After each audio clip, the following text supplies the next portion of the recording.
And I would think that we have to look at perhaps some special interest forces that were out in the community, especially in Ward number 7, where Ted Marks is attempting to become a regional councillor, move up from the local councillor, and he faced initial opposition from the people who were in opposition to the hospital expansion into Alexander Park. And it's going to be very interesting to see if in fact that's just a small block issue or it spreads right across the ward. We'll have to watch that. Not from the first results. He's miles ahead after 2 polls. So. Well, it shows that it shows then that maybe the hospital opposition should rethink their opposition. Okay, we hope to have some other results for you as well tonight. I can tell you that Mel Lastman has been returned for another term in North York, and Hazel McCallion has been returned again in Mississauga. And for our own local coverage here, we also have an anchor desk up at Oshawa City Hall, the council chambers, and that will be hosted by Stephanie Ball and Glenn Butt, and we would like to go to them now.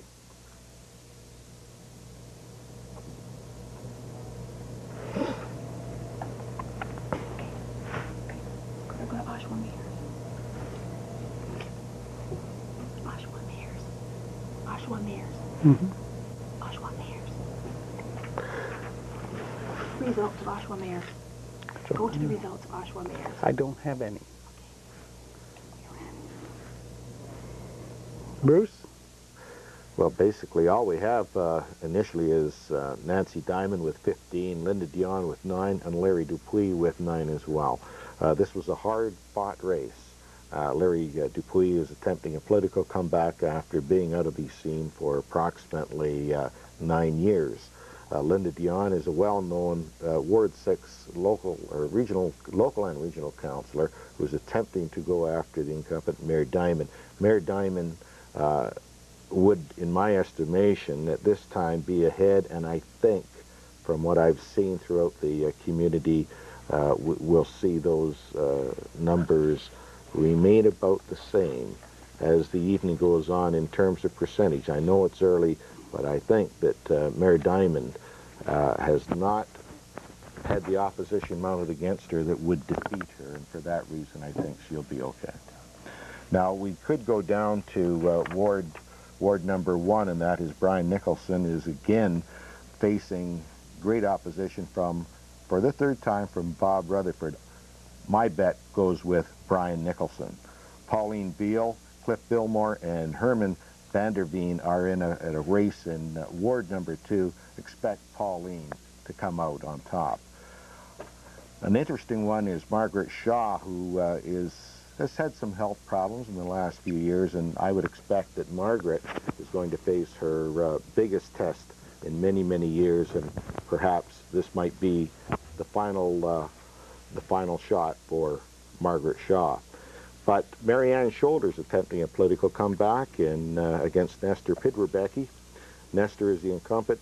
Look for Marianne Shoulder to win, in my book. She has a better organization than Nestor at this particular time. Dave Conway should win nicely in his ward, Ward number 5. Bob Boychin, Hawkins, Quall, McLean, and Woodward are in a real battle in Ward number 6. So there'll be a new one up there. Those are perhaps some of the more interesting ones that we can look forward to. John Aker should make it. Ed Marks, you've indicated, is going to go back. Thank you, Bruce, for that rundown. And now we are ready to go to our anchor desk up at the council chambers at Oshawa City Hall, and we put you there now. And welcome to the City Hall Council chambers. Joining us is Joe Quadzi, Councillor, South Ward 1 and 2, acclaimed. Congratulations. Thank you very much, Brian. How's your feelings right now, as being probably the only one that's not sweating it out? Well, it feels great, and I had a beautiful month relaxing and enjoying myself, and you know, walking the ward and talking to people, and it's been nice to receive the congratulations, and hopefully it's an indication that we've done a good job down in the South Ward, so we're very pleased with what's happened. A big push for the Southview Community Center? Yeah, that's still my #1 priority in the new term of council, and it depends upon how who's going to be elected this evening and how things will go, but definitely that issue will come forward, and it's either going to be put to rest or we're going to keep pushing it. think we could get you to put your thoughts on the table for the rest of the councillors? Certainly would like to. Do you really feel that it will depend upon who's elected in council, whether or not the South Region Community Centre goes ahead? You have to count the votes and know who's going to be elected. That certainly helps. But the other issue is, of course, we know that the current mayor has promised to look at that issue, depending upon financing and depending upon other issues. That's a hopeful sign. That's where she's coming from. She says, Southview, yes, but not now. So you feel that it may still be on the table, it's just a matter of... I know it's going to be on the table because I know that Councillor Nicholson and myself will definitely bring it up to the table. And it's still an issue. There's money in the reserve fund. It's just a matter of taking it forward. What about some of the local environment concerns that you have? Well, the concerns that we have is, of course, the pump house marsh and, of course, the wetland, one of the biggest wetlands that we have in Oshawa, and that's the second marsh. They're really moving along very nicely. We have committees formed to look after those areas. If you go down there, I go through that almost every day on my bike home, so I keep an eye on that issue, those places. And in the last 3 years, it's just remarkable what's been done. It seems that the people in the South must be doing a good job. They seem to be the only ones that don't have a lot of people running against them. Have you got any comments on that? Well, I'm hoping that's the case, Stephanie. We don't know if that's the situation. We hope that we've been doing a good job. I don't think it's a matter of how many people are running against you. It's how strong the incumbent is, what kind of job we have done, the phone calls we received, and how we respond to the issues. And hopefully the people in the South Ward have responded to those issues, and we've responded very positively. You can see in the last 3 years of council that I've been on, a lot of positive things have been done in the lakefront. Some minor things like stoplights, crossing guards, neighborhood watch. Those are the kinds of issues that are bread and butter issues that, you know, you get the job done, so you're rewarded in that particular phase of your work. Any early predictions tonight? You've been watching some of the returns come back with us? I've been watching. I'll predict that Councillor Nicholson will win, looking at the screen, and 38 polls accounted for. There's definitely a win there. There's some close races in Ward number 3 with Margaret Shaw and Mr. Lutzek. There's close races in other areas, and if I see the numbers, I can make your predictions. Well, that's what we're going to do, is probably predict at this point. Obviously, we don't have all the results in right now, but congratulations on your election and being acclaimed once again in there and ready to do some more work. Thank you very much. Good. Let's go back to Terry now in the studio. Thank you, Glenn. We don't have any more results here from the studio. Obviously, they're a little bit ahead of us up at City Hall. If there are 38 polls in for Brian Nicholson in his ward, and he apparently has a commanding lead over Bob Rutherford. So with 38 polls out of 261 reporting, it looks like he's well on his way for another term in council. This will be the third time that he has defeated Mr. Rutherford. Right. And yes, they ran against each other in '88 and in '91 as well. As we wait more results, we don't have any further numbers to give you here from the studio.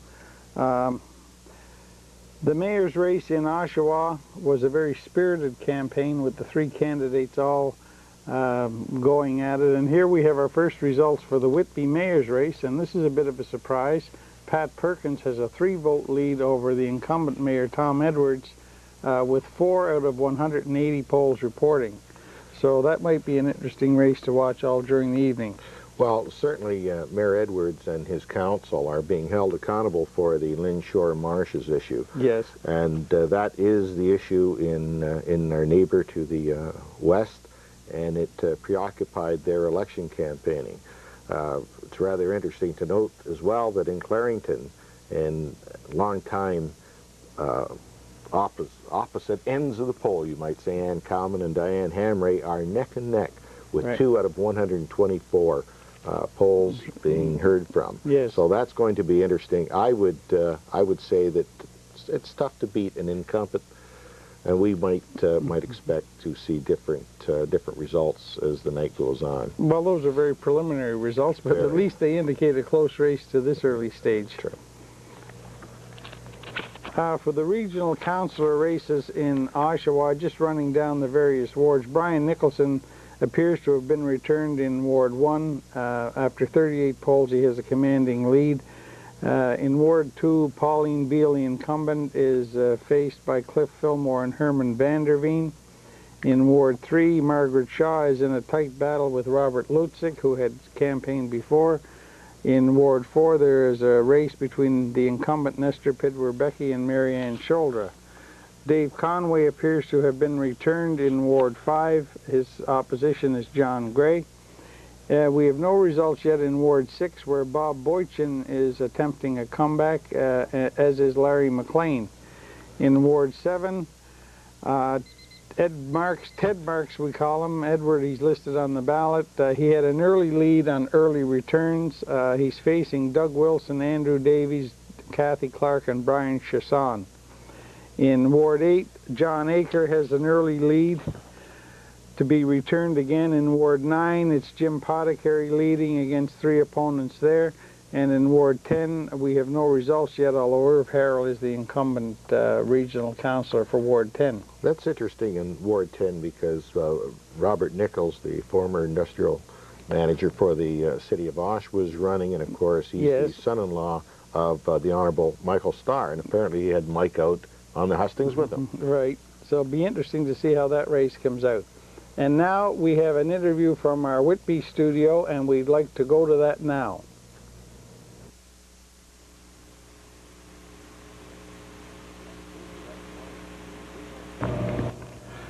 We're pleased to have joining us Regional Chairman Gary Harriman. Welcome to our election coverage, Gary. Nice to see you. Great to be here, Bruce. Gary, right off the top, are you going to run for regional chairman again? Oh, yeah, I've let most people know, all our council, and I'll let the new council know, see how many new ones we get, that take one more run at the cat and see what happens to the vote. I need 17, Bruce. You've been there. And sometimes they're hard to get, but we'll keep working at it. Well, we try to make it tough for you to get those 17. I know, I remember. Gary, there's a lot of controversy centering on the region. Certainly in Toronto tonight, they're having a referendum on whether or not Metro Toronto should be reviewed and Toronto itself pull out. What's your views on the region of Durham? Well, there's got to be some changes, Bruce. We had 27 municipalities. We made them 8. You know, the city could never have survived without getting Whitby, part of Whitby in. I mean, there's a whole lot of things that we haven't done. We can't go back to the old police forces. How many did we have? You know better. You're on the commission. You know, too many. No expertise. Yeah, I guess you're right. Yeah, but I think there has to be a little review, especially in planning. You know, how many planners we have, even on roads. You know, what are regional roads? We got to have a review of what it is we're doing, and we're going to have to tell people what it is we're doing. They don't believe we're doing. I mean, people forget that, you know, we got 3,200 kids, 2,200 kids in daycare. We got 1,500 beds in home for the aged. A lot of people don't realize that. Family counseling, a whole lot of things. We got 690 miles or kilometers of roads. People don't realize they're regional roads. We get about 21, 22 cents of the dollar.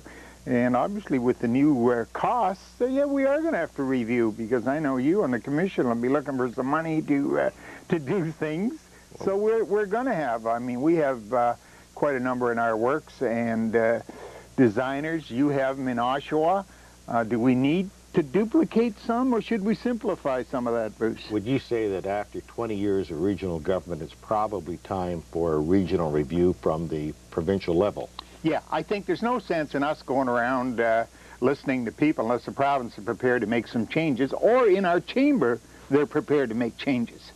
Gary, tonight it's an election, and of course there's always a turnover. Traditionally and historically, there's around 30% at the regional level. That's right, Tim. What would you say we should be looking at tonight? Will there be some upsets? Give us some of your predictions. Yeah, there are a couple that are close. I think Pickering's one to really watch.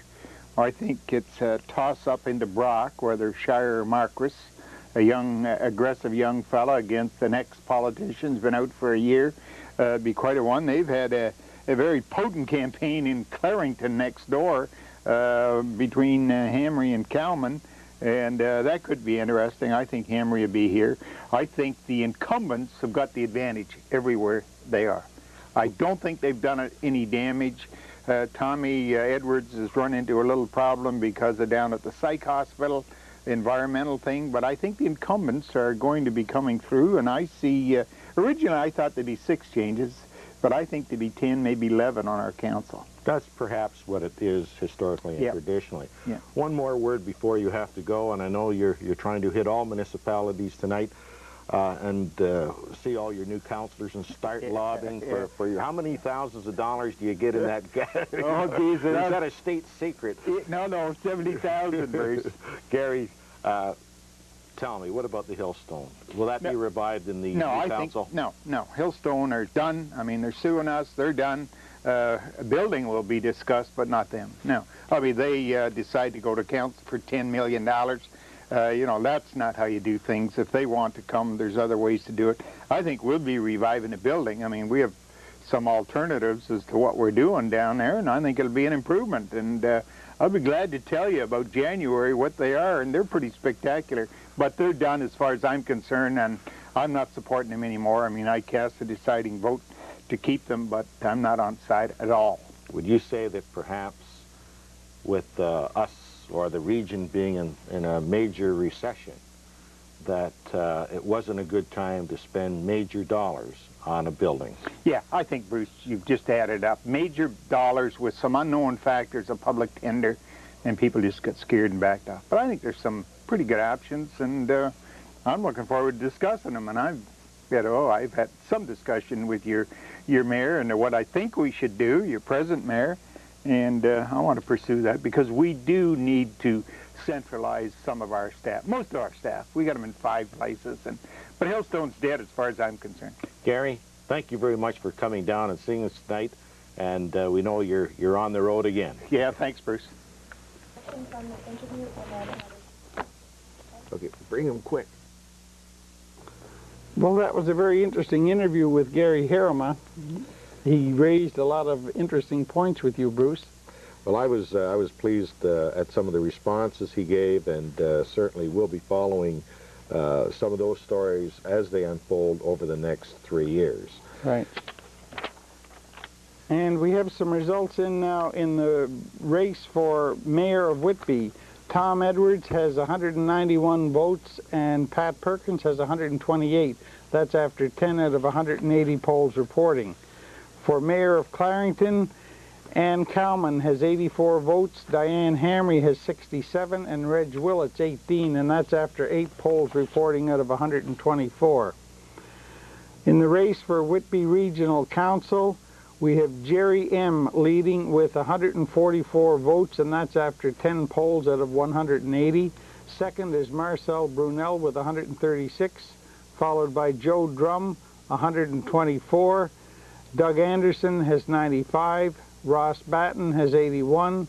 Jim Priest has 74.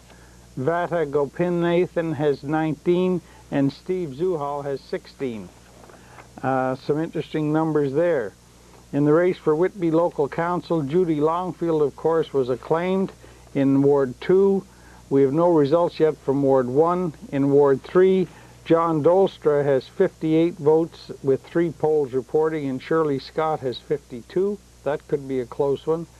For Whitby Local Council in Ward 4, Dennis Fox has 41, Joanne Prout has 26, Dory Smith has 6, and Derek Glass has 2. In the race for Whitby Public School Trustees, with 2 to be elected and 10 polls out of 180 reporting, Patty Bowman has 123, Doug Ross has 95, Tanya Gulliver has 45, Jack Bremer 43, George Milosh 30, and Jamie Curran 25. For Whitby Separate School Trustees, the English listing with 3 to be elected, we have Tom Oldman with 23, Marianne Martin with 23, Frank Canataro with 18, Luciana Jovanovic with 13, Maureen Lisi 13, Judy Morris with 14, and Sylvia Raponi with 11. Whitby Separate School Trustees for the French listing with 2 to be elected, we have Elaine Hélène Legault with 2, Robert Boisvert with 1, and Louis Arthur Lanois, Jean-Marc Leclerc, and Denis Portois have no votes as yet, but that's only with 10 polls out of 180 to date. For Whitby Hydroelectric Commission, with 10 polls reporting, we have Don McMaster with 163, John Hughes 148, Ralph Blank 108, Michael Cohen 105, and Mark Mikaloff with 75. And for Clarington Regional Councillors in Ward 1, we finally have some numbers in. Larry Hanna with 44. I think I have an update. Oh, you have an update on that? Some of those, Okay. and you're right. Larry Hanna is indeed in front with 201. His next opponent is Arnott Wathen at 88, and Carson Elliott in Ward number 2, which is Bowmanville, has 121. John O'Toole is leading with 184, and the real surprise of the evening is that Marie Hubbard has 75, and of course Marie Hubbard is a former regional councillor and mayor of the then town of Newcastle, now Clarington. In Ward number 3, Ann Dreslinski has 68, well in front of her next opponent, former regional councillor Bill Clark, with only 2 polls reporting. In 7 polls reporting, local council, Gary Majeski at 149, Mary Novak, or is that Kovac down there? It's Novak. It's Novak, 163, and she's in front with Bill Manning and Catherine McKeever with 67 each. In Ward number 2 for local councillor, Patricia Pingle has 286, way in front of the nearest opposition, Dave Wing, at 97. Dave Scott is leading in Ward number 3 with 66, followed by Bonnie Cunningham with 20. Right. So those results, while there are some significant leads there, they're pretty preliminary with only a few polls reporting. We will have more as the evening progresses, and now we'd like to go to our anchor desk up at Oshawa Council Chambers. Hello, Terry. We have Mark Stewart with us now, our political analyst, and we're just going to go through some of the results that we've got right now with you, Mark. Thank you for joining us. Thank you. We've got a little bit of information in. We're just waiting for our updates, but go ahead with what we know of for now. Well, I think the story of the night is that Nancy Diamond seems to have scored the political victory of the night. I mean, she's really very far ahead of her opponents. There's no catching her at this point. There's been no catching her since the polls closed, really. And I think the interesting thing about that is that we were told by people in the South End that Nancy Diamond was really going to pay for voting against the Southview project and in essence killing it. Well, that hasn't happened. So maybe that Southview project isn't quite the issue that people in the South Ward or the South Wards have made it out to be. Although, of course, Councillor Brian Nicholson, who's one of the chief proponents of that project, has done very well tonight. But then again, he hasn't had much of a challenge from Bob Rutherford. Could you comment on the race in Wards 3 and 4 with Alan Mason and Bill Patterson? That's a very interesting one. Obviously, people remember Al Mason from his days as mayor, and maybe they didn't want him as mayor, but they sure as heck seem to want him as local councillor over there, because he's really giving it to Bill Patterson. I mean, even when an incumbent's defeated, it's not usually to the magnitude that we're seeing over there tonight. Do you have any comments on the race in Wards 7 and 9? It appears that at this point, John McLaughlin, Bill Longworth could be an open race. Any comments on that? Well, that's an interesting one, because we're not facing an incumbent there. It wasn't one of the higher profile races, although again, that even though there is no incumbent, it was not a high profile race. Bill Longworth, of course, does have quite a history in this town with the Tory party, and ran, I guess, in the by-election against Mike Bree, and didn't do that well back then, but obviously people aren't looking at partisan politics tonight. If you look in Ward 7, Andrew Davies, who did quite well for the Reform Party, isn't scoring very well tonight in that particular race. Some of the regional races look like they're shaping up to be interesting. Margaret Shaw, Ward 3. There was a lot of talk before tonight that Margaret was going to have some problems. She's getting older. She's not as active as she once was, and she's not doing the campaigning that she once did. And she's looks like she's in some real trouble tonight. What about Ward 4? An old rematch between Pitt Rebecca and Shouldra? Yeah. That's an interesting one. It still could go either way. I think that Nestor's NDP friends at Queen's Park certainly didn't do him any favors this year. If they were helping him out politically, they might have wanted to wait until after the election to announce the cancer center, because that certainly, I think, gave Marianne Choldra a real political boost in the arm. She, of course, was behind the citizens who pushed for that cancer center. She was sort of one of 3 leaders who pushed for that, and I think it really helped her when that was announced. Well, one of the common statements that all of these people have is the fact that everybody is concerned about parking downtown and about the direction of the streets. Now, in the case of Nestor, he says that if you take away the parking, where are the shortfalls going to come from? What do you think the people's feelings are towards this? Well, I wonder if that's much an issue out in Nestor's ward. He doesn't represent a downtown ward.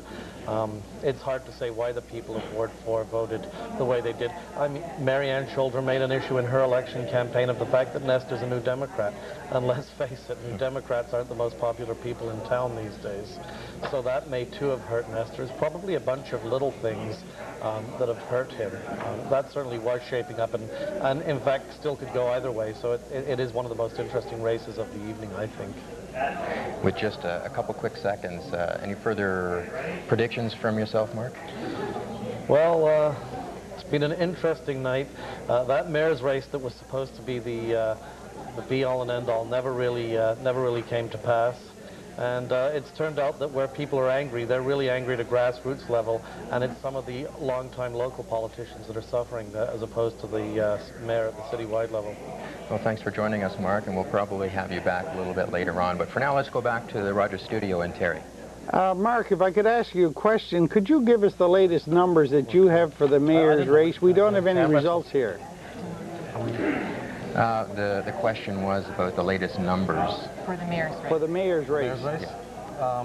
I think we had around 50%, but I'm not sure we had the exact number. Well, that's all right. Could you give us an idea? Okay. 5,075 votes for the mayor. Right. At 52.9%. Okay. 2,971 for Dion. Right. And they just flashed off to Queef. That's all we can tell just you missed for now. it. I think it's pretty safe to say that this race for mayor was over a long time ago. There was no race. It was over when poll 1 was counted. Well, thank you very much. That's with 130 polls reporting out of 261.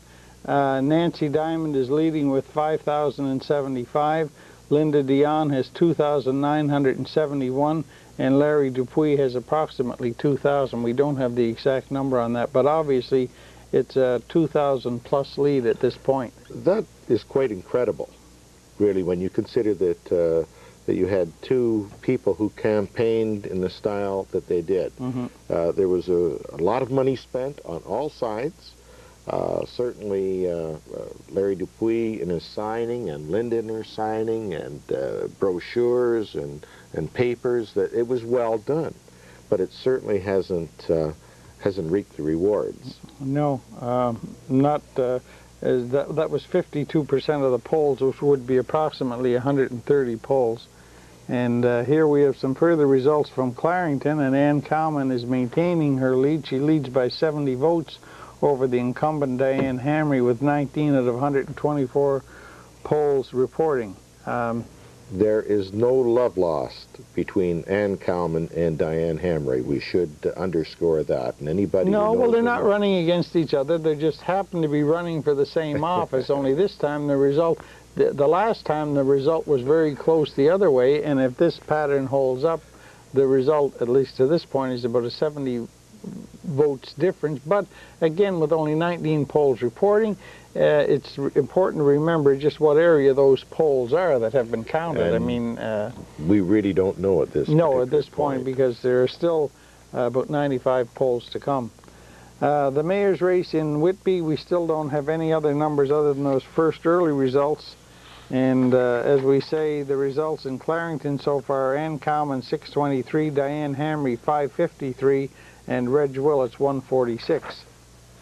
It's going to be interesting as the Oshawa PUC results come in, because there was certainly quite a dogfight going on between former chair Dave Broadbent and current chair down there, and the emergence of a triumphant who are running together. And for the first time in many years, we see that three people have banded together and run for the same office, and that was Abe Taylor, Don Paulus, and our good friend Gord Burnett. Right. So we shall have to see what happens in that particular race. And it's rather an oddity that Local 222 has commanded that office for approximately 10 years and have controlled it, and that's quite unusual. So, and it doesn't look as though in this election, in any event, because all of them have labor as a foundation. Perhaps at some time in the future you might see another slate from the other side come forward, but that has not been mounted yet, and I'm rather surprised. Well, it hasn't happened for a long time. No, it hasn't. So I think probably in future elections, maybe that honeymoon will be over. Right. Okay, we will be going to an interview from Clarington, but we're not ready to do that yet. So do you have any further results there? Oh, yes, we do. We have an interview with Carson Elliott from Clarington. We'll go to that now.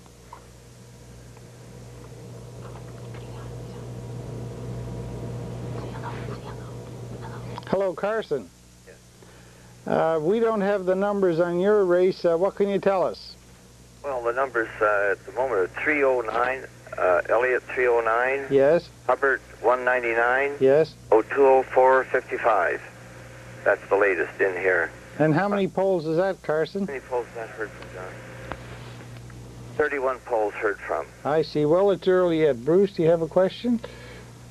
It's quite interesting that Marie Hubbard has not garnered the type of support that you would expect to have a former mayor command. Yes, I agree. I thought she would have been a lot higher in there, and it would have been closer with Marie and I against O'Toole against John. That was I was expecting, that Marie and I would have been closer. So, and again, what do you have for the mayor's race in Clarington at this particular time? Well, we have Cowman 1071, Hamry 1238, Willits 249. So Diane Hamry has taken over the lead? Yes, she has. Yes, she has. That's rather interesting. And what do you project down there? What's the word on the street? Oh, the word on the street is going to be a very close race with Diane winning. Well, it certainly indicates that that's the word on the street sometimes is very, very correct. And that's what happened the last time. That's right. Yeah. Well, Carson, we'd like to thank you for taking time to talk with us, and thank you very much for bringing us up to date on the numbers. A pleasure. My accountant will have his bill in to you in the morning. Thank you very much. Terry, I must say that all of the political aspirants have reached deep into their pocket, and in most cases are paying for their own campaigns. And even when you get into the mayor's campaign, those after Project P, right, and you know of what I speak, the police investigation of some of the areas, you do not get the money flowing into your campaign like you once did. Yeah. And I think that's a good place to start from, because the developers are no longer giving out money in great bunches, and it's coming back to the people who should be the ones who maybe should be reaching into their friends or into your pocket, or my pocket. But does money really decide it? Well, I mean, not really. You could spend a fortune on signs, and well, that happened in this election. Yeah. There was a fortune spent on signs, and they'd put them up one day and they're down the next. Yeah. And I don't really think that should happen in future elections. I think that they should step back and say perhaps we love our city a little too much to desecrate it in the fashion that has happened in the last 3 weeks. And I think it's an abomination of what's happened. Yeah. I think there is room for signage, but not the style and the numbers that we've seen in this past election. I think it's grossly overdone. Yeah. Well, certainly some interesting results so far, and I see we're getting some more now. Could you help us with that? Well, In Ward number 1 in the south end of Oshawa, Brian Nicholson has a commanding lead of 463 votes over Bob Rutherford, with trailing with 163. Pauline Beale is well on her way to re-election, it seems, having a commanding lead of 208. Herman Vander Veen has 170. It's rather interesting that Cliff Fillmore, who is running, was a conservative candidate in the provincial election in the recent past. In Ward number 3, Margaret Shaw is trailing both Robert Luchek and John Dietz. It's a very close race in there, and Barry Eon is not out of it yet. This might go on. There's just votes separating the top 3. Nestor Pitterbecky has 432, trailing Marianne Shoulder with 492 votes. So that is fairly close. Dave Conway has 180 over his challenger John Gray at 153. Now here's our first indication in Ward number 10, which is the north end of the city. Irv Harold has 124 votes, well out in front of Robert Nickel next with 30. Oh my God. It's over, folks. Turn out the lights. Well, in Ward 10. In Ward number 10. Now, in mine, Ward number 6, Bob Boychin, who was on City Council in the past, is ahead with 273 votes. Larry McLean is second with 149, and Jim Woodward with 134. That is quite a lead at this particular time. How many polls is that? Unfortunately, that's blank. Okay. So we shall go to Ward number 7, where Ed Marks is trailing Kathy Clark. Now there's something I will have to check on that. Kathy Clark has 315, Ed Marks 246. I don't know whether that's indication of the truth, because certainly down. Well, we'll have to check that again. Is there a number of polls there? Not at all. No, not okay, at all on that. Here, I'll check and John that Aker leading with 341 over Mary LeBy. Right. Billy Mussington is trailing Jack Wiley. Jack Wiley has 665 to 182 for Billy Mussington. It's all over in that race. Can't overcome that ward. Okay, now we're going to go to Oshawa City Hall, and I believe we have an interview lined up there with Councillor Bill Patterson. Yes, indeed. Joining us is Bill Patterson. Bill, thank you for joining us. Thank you very much. Right now, just looking at the results, things aren't going so good.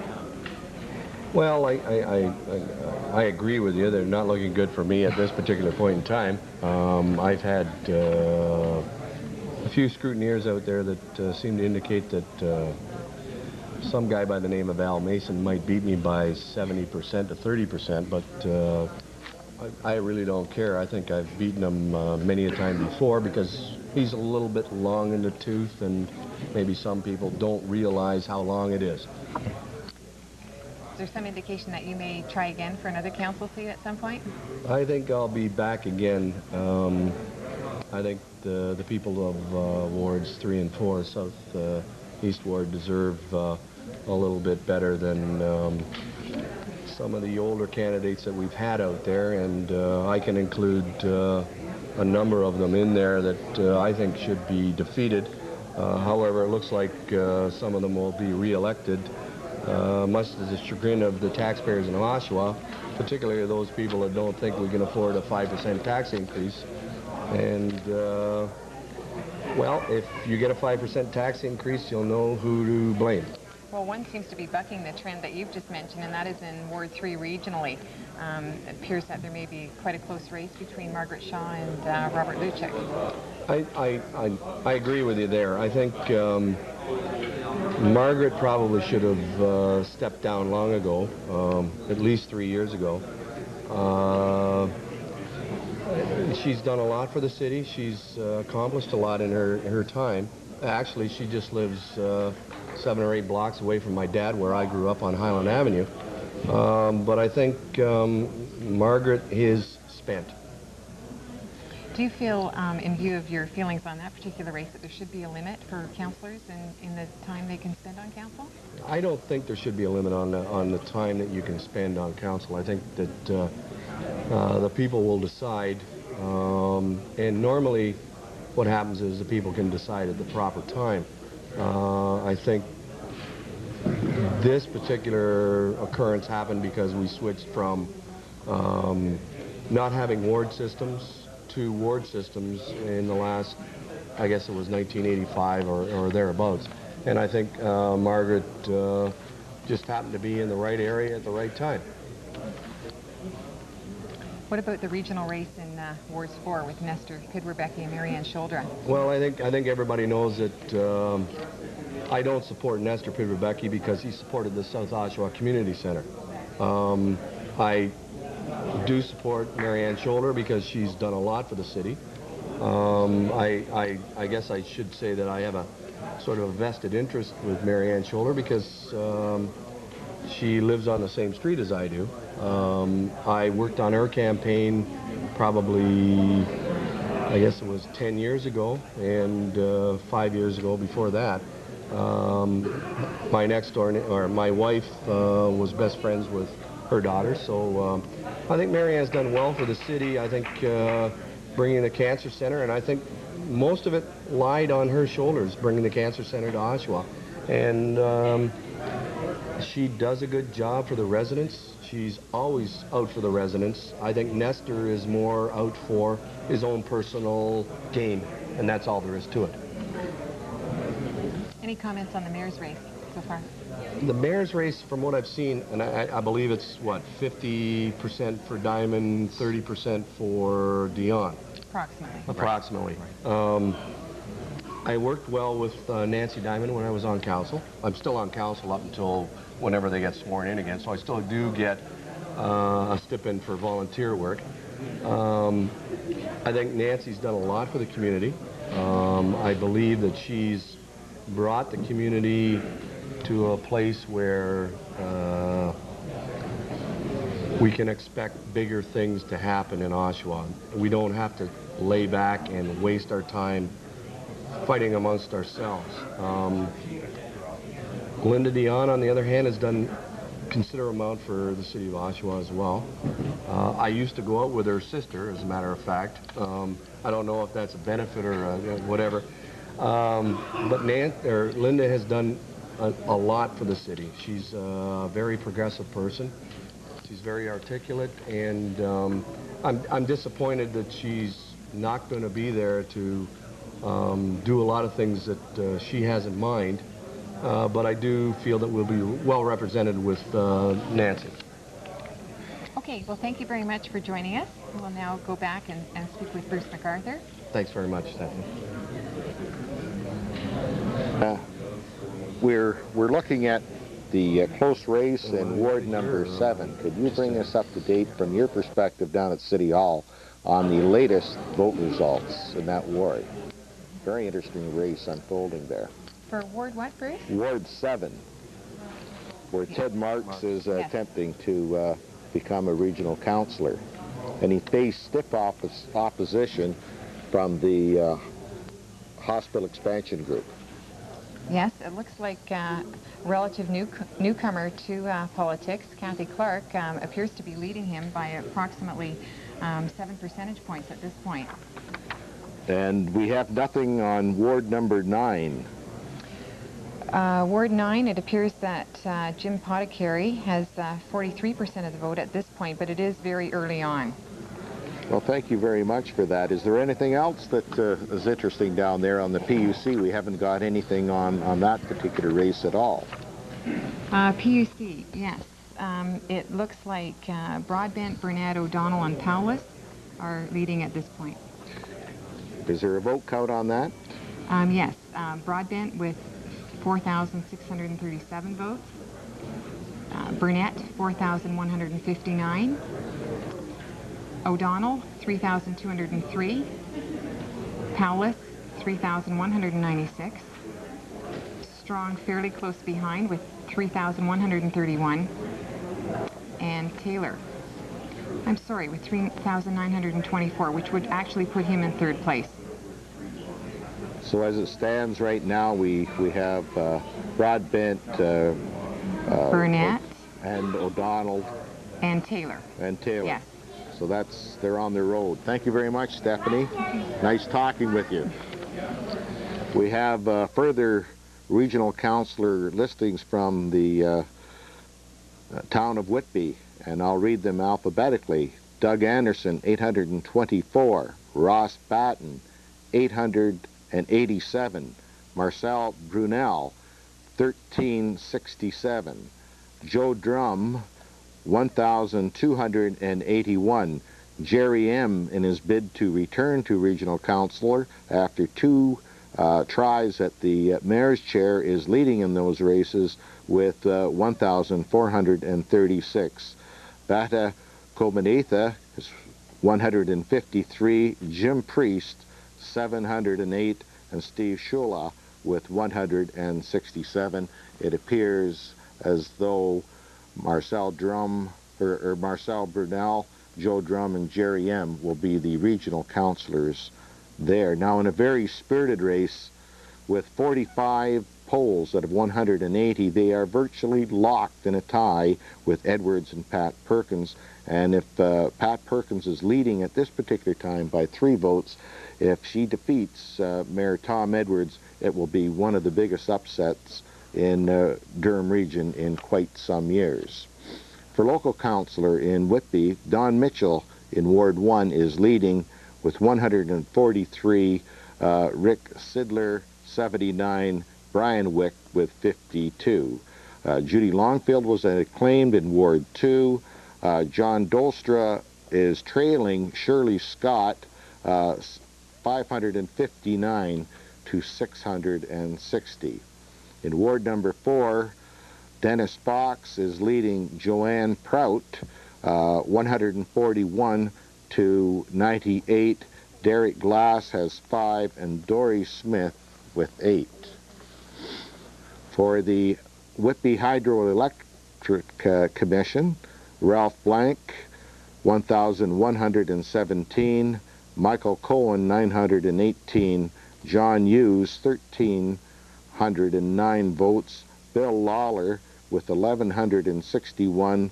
Don McMaster with 1,480. And Mark Mikaloff with 835.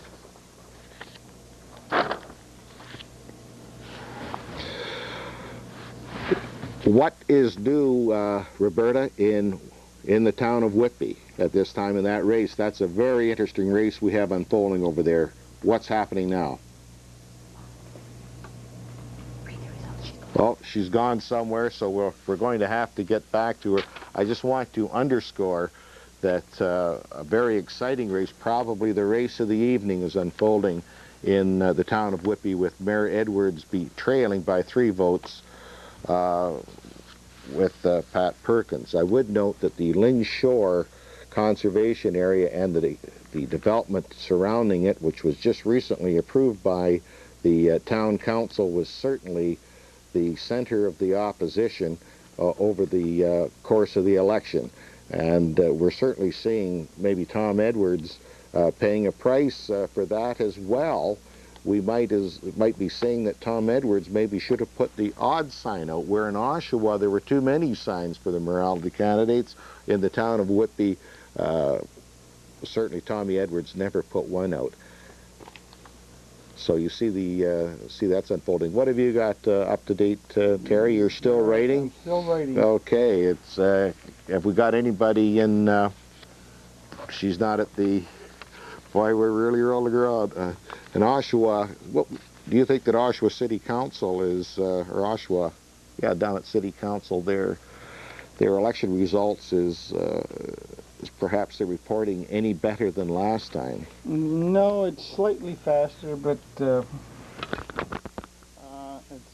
mass confusion, I guess, is the best way to describe it, including me. Anyway, I have some later results than what we've been able to give the people, and I'm just still trying to tally them up here.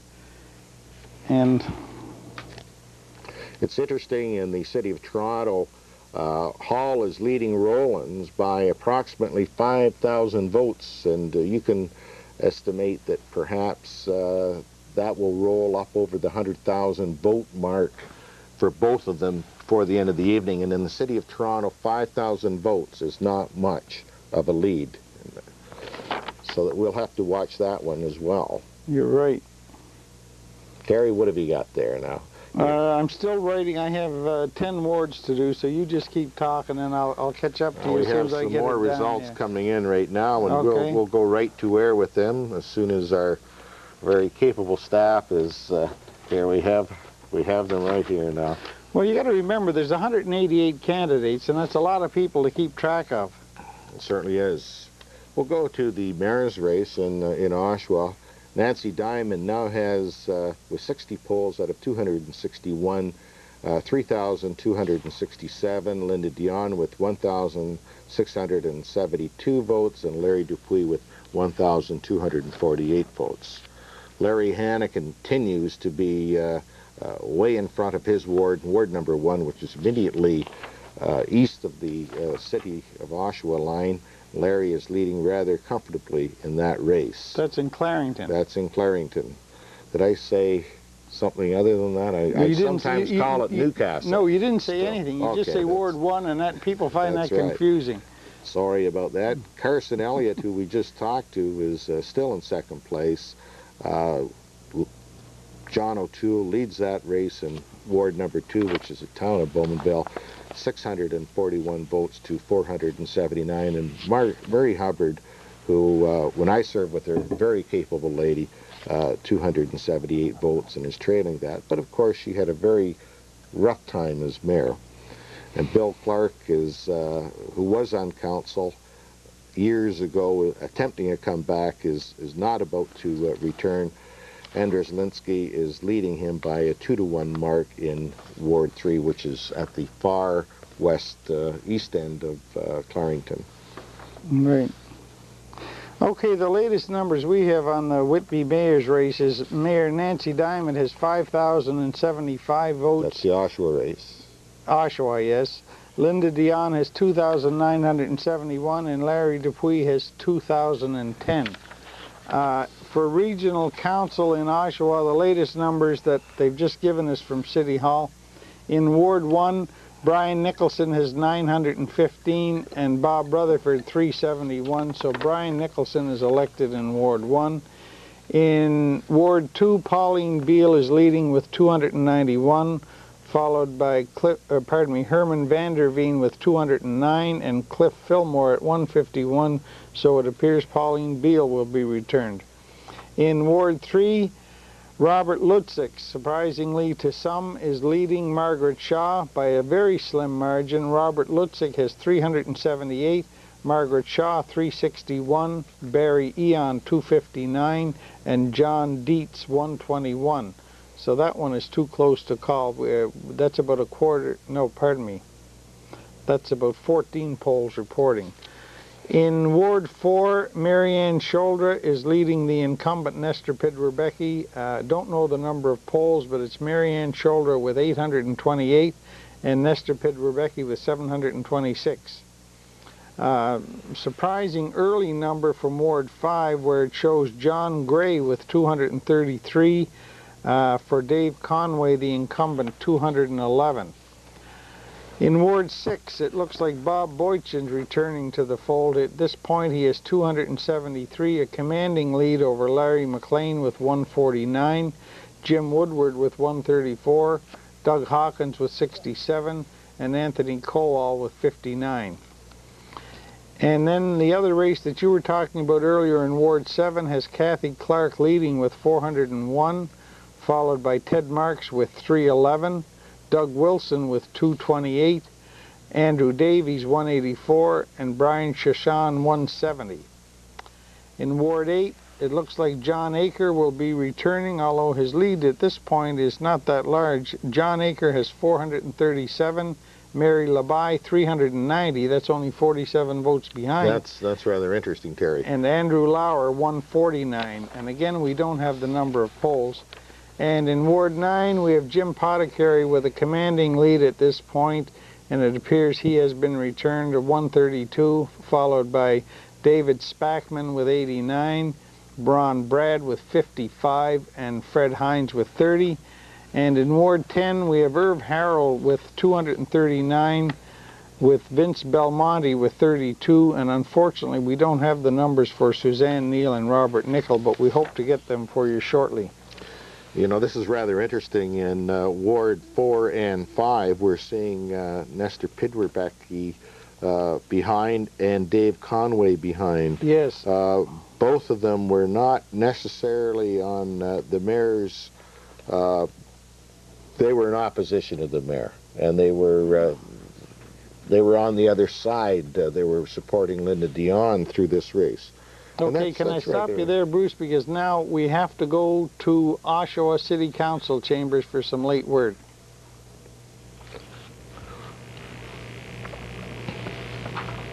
Once again, joining us, Mark Stewart. Thanks again for joining us. What's the latest that you can see? Well, if we go through the wards, Ward 3 is looking very interesting.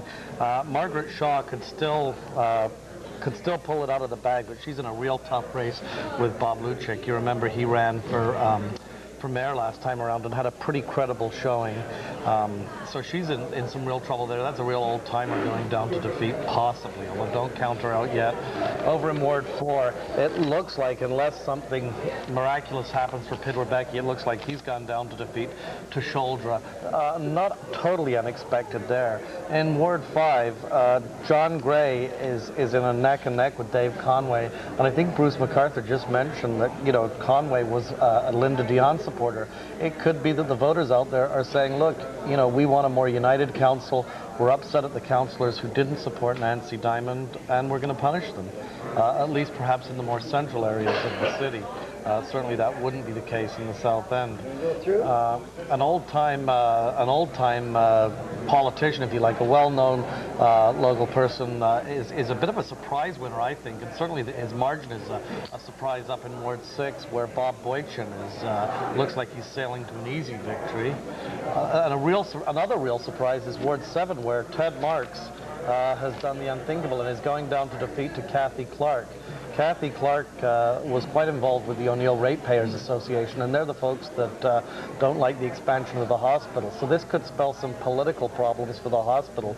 The O'Neill Ratepayers Association are now going to be able to say, look, you know, all what we've said all along has been proven. The residents don't like the way this hospital expansion is going. So that could be an interesting one. I guess Ward 8 seems a little bit closer than one might have expected, with Mary Labai coming closer to John Aker. Any comments on that? That's, you know, we thought Aker would walk away with it, and he's probably very fortunate that he has a third candidate, or he might be going down to defeat it. Could just be that people are getting fed up with some of the incumbent politicians. The other thing that could be hurting Aker is that he lives in a rapidly growing ward, and people moving into the ward, the name John Aker just may not mean that much to them. Go back and look at the local council positions. Wards 3 and 4, again, we've commented on that earlier, Bill Patterson and Alan Mason. I think it's just a matter of Al Mason being a well-known candidate. He put on a good campaign. He's an old veteran. He's got a family name. And now there was Patterson was a guy who was a Diamond supporter, and yet he's going down to defeat. So, you know, the old adage about supporting the mayor isn't necessarily true. And I mean, given that Mason was defeated by Diamond last time, one could hardly count on him as a close Diamond ally. So perhaps there aren't any trends developing tonight, except that some of the incumbents are getting a hard time, but that isn't spilling over into the mayor's chair. Do you have any comments on Wards 5 and 6, where there are 6 people running against incumbent Judy Spring? Well, I think the interesting thing there is just how well Judy's doing in such a big field. I mean, she's just way ahead of the pack. That's Linda Dion territory, and yet Judy is a real Nancy Diamond fan. So again, in that section of the city, and it's you know, it's not far from Dave Conway's section of the city, people in Linda Dion's home base, and we haven't seen breakdown of the mayor's race yet, but people seem to be saying in that ward that they're quite happy with Nancy Diamond, and perhaps they're saying to Linda Dion, why did you bother challenging? about Ward 7 and 9? There's no incumbent in that ward at the present time. Right, the interesting thing here is maybe Larry Dupuis should have decided to run as local councillor. He might have won there. Dina Dykstra, who's coming up, appears to be winning, and it's still a little close to call her, but certainly she's doing very well in the early running. Is a very big Larry Dupuis fan, and that's probably the downtown vote coming out and supporting Larry. We have a question from Bruce to Mark. How many polls have we remaining in Ward number 7? I think that I'm rather surprised that Ted Marks being behind. He certainly did a very credible job on Oshawa City Council, but as you have remarked, the anti-hospital expansion group is certainly taking him to task tonight. I should rephrase that. They're against expansion into the park, and that's What's more. The question? Okay, how many polls to come? You know what? From where we're sitting, the TV screen that tells us how many polls to come is nothing but a blur, and the sheet I have in front of us doesn't really tell us how many polls to come. So I guess I'll give you one of those political answers. I don't know. To a greater, lesser degree, what you say may or may not be true. It's a safe answer. Very good. What have you got, Terry? Well, we have with 162 polls reporting out of 261, we have Nancy Diamond with 10,285 votes, Linda Dion 5,023, and Larry Dupuis 3,964.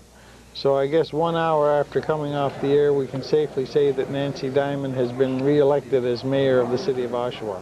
And she worked very hard for that, I might say, but credit goes to all candidates in this race for coming out, and it's the best system that I know of in the world, and that's democracy. And we've had a lot of players in it, and sometimes it's painful being in a democracy and running. But Bruce, I know. This is the race that never was. I mean, people spent tons of money. There was tons of advertisements from all three candidates. It was supposed to be close, and it's been a yawn fest as far as the mayor goes. Mark, were you offended, or did you hear of anybody being offended with the type of advertising that was going on in the side of the roads with the stakes and the signs going up row after row? It's indicated that they hadn't even asked some of the people if in fact they could put up some of those signs in their own front yard. I hadn't heard very much more of that than I hear in every election. I think you always get that turf war. I guess what it shows is that signs don't vote. That old adage, that old political adage is certainly true. Very true indeed. What about the mayor's race in Whitby, Mark? Do you have any thoughts on that? Well, quite frankly, I'm not surprised at all. If there was one sure cakewalk, it was the Tom Edwards race. And in fact, I thought, I mean, it may be, and I'm not sure, but is it not that Nancy Diamond is actually winning by a larger margin than Tom Edwards? Yes, yeah. That really surprises me, and perhaps that was because Tom didn't put up lawn signs, but I mean, Tom was running against a political neophyte, whereas both Dupuis and certainly Dion have one heck of a lot of experience, so that really is quite surprising. Right. Bruce, you have any thoughts on the Whitby mayor's race? Well, certainly Tom, who's very popular over the years and has been in, city council or town council over there since I can always remember him over there. He has to be, a 30-year veteran at least? At least, yeah. And for him not to be in front is rather a shocker at this particular time. He is in front. He is in front? Oh, yeah. Oh, well, I never heard that. I had been getting a very No, that was a very close preliminary report. So what have we now? He calls it a cakewalk, but I don't have the numbers. I wish we had. Maybe you have them down there, Mark. Mark? I don't have any numbers from Whitby, but one of the things I have heard is that some of Tom's traditional support within the unions, especially within the public sector unions, was somewhat upset at him over his stand on cutbacks in the social contract and so on. The interesting thing about his opponent was that while Tom had been a national representative for CUPE before he retired a couple of years ago, Pat Perkins had been sort of at the grassroots level a shop steward or something for CUPE, so that was kind of interesting. And I do hear, as I say, that Tom didn't have the support of CUPE that he'd had in the past. although we did have the other labor unions on side. Well, thank you, Mark. We're going to Roberta Romano now in Whitby. We have her on the phone, and maybe she can help us with the latest results. Roberta? Terry, hi. Fine. How are you? Well, I'm fine. I'm a little stressed, though. Nobody seems to want to talk to me today. I'm being rejected by all these people. I'm going to go home to the complex this evening. Okay. I think the reason being is that people still feel that it's a little early to make any comments. Okay. Do you have any numbers on the mayor's race? Well, so far, we have, for Mayor, Tom Edwards is leading 2,577 votes. Yes. Against Patricia Perkins with 2,565, so it's really quite close. Wow. As well as the other candidates here. And actually, I happen to have found someone that if you'd like to talk to, she is here. It's Patricia Bowman for one of the school trustees. Yes. And I think she may have a few words to say if you'd be interested in talking to her. Okay. Hi, Patricia. Okay, I'm going to get her on the phone right now. Okay. Okay, Terry. Hi, Terry. Hi, Patricia. How are you tonight? Good. How are you doing? Fine, thank you, except we're anxiously awaiting some numbers for the school board. We don't have any yet. Have you got any? We do have numbers here. Yes. Actually, now, if we could just... these aren't my list because I'm not... How are you doing? We're at, looks like I'm sitting at 2157, followed by Doug Ross at 1498. Well, then, right there, congratulations on being re-elected to the board. Well, it's, thank you. I appreciate your support on that and recognition. It's, we're only sitting here with 75 polls returned, so we have a ways to go yet. Patricia, where's on the 180, but it certainly is at least a strong showing out of the gate, and we'll see where we go from there. Patty, whereabouts is Tanya Gulliver in all of this? Tanya Gulliver, I'm having a hard time hearing you, is sitting next at 804. So it's Patricia Bowman at 2157, Doug Ross at 1498, and Tanya Gulliver at 804. Well, it seems she's kind of out of it, and I would imagine that the question that's on everyone's mind is how much of this is to do with the fact that she is I guess, the country's first declared lesbian at a political level. Well, actually, I'm having a hard time hearing you. And yeah, well, that's Mark Stewart. He's up at the Oshawa City Council chambers. He's trying to talk to you on the phone. Mm-hmm. Okay. I think I heard you asking about whether or not Tanya's lifestyle choices would have affected her. Right. That's correct. Incumbency. And I would, I'm not sure who can predict what people make their decisions on. It hasn't been a debate between any of the candidates running as to the issue of sexual orientation is an issue outside of many of the electorate issues that were voted in on or not. Right. Who can predict what personal expression has to do with that? I mean, you run by what you believe, you stand for it, and let the community make those decisions. I trust that people make, take a broad perspective, and they, inquire of their incumbents as well as those running and make an educated decision, on several criteria. Very good. Well, Patricia, we'd like to congratulate you on your own personal effort in being successful again for another term on the Durham Board of Education. And thank you for talking with us tonight. And now we're going to return this to our anchor desk up at the council chambers at City Hall in Oshawa. Thanks, Patricia. Some interesting comments coming out of Whitby, but back here in Oshawa, what's the latest that we see happening? Well, I think one of the other interesting races tonight, and Oshawa is possibly the only place in the world where anyone actually cares about the Public Utilities Commission, but it always, thanks to some of the characters on there, certainly Gord Burnett, amongst others, helps make it somewhat newsworthy and certainly quite entertaining at times. And we're seeing a possible change there. Abe Taylor is coming out of retirement. Abe is the former chair, and it looks like he's going to get back on. Dave Broadbent looks like he's going to be the new chair and the highest vote getter. And Gord Burnett, who had a coffee throwing incident with Dave Broadbent just a couple of years ago, which landed him in a court case, looks like he's going to come in second. All of these guys, along with Don Powless, who looks like he could be the fourth place finisher, or Al O'Donnell, either way, have CAW connections. So it's a real CAW boys club. But Morris Strong is coming along in a pretty contentious manner too. He's an auto worker, or an ex-auto worker, but he's not a union type ex-auto worker. So that looks like it'll continue to be fun and games over the next few years, but with maybe a little change in the cast. Looks like an interesting race for school board, public school board in wards 3 and 4, where we have Mike Nicholson and Jane Weist in a very close race. Do you have any comments on that? Well, this could be yet another Oshawa political dynasty. Mike Nicholson is the brother of Brian, and he's hoping to break into politics. Brian's spouse is somewhat into politics, being on the one of the appointed boards at City Hall, but now his brother is trying to get into the elected position. And as I was saying earlier to Joe, it could start to rival the old Kolodzi family compact. Unfortunately, Joe was telling me that his brother Ed is quite ill in hospital, and I'm sure that people remember Ed from the old days, and I'm sure everybody's sad to hear that news.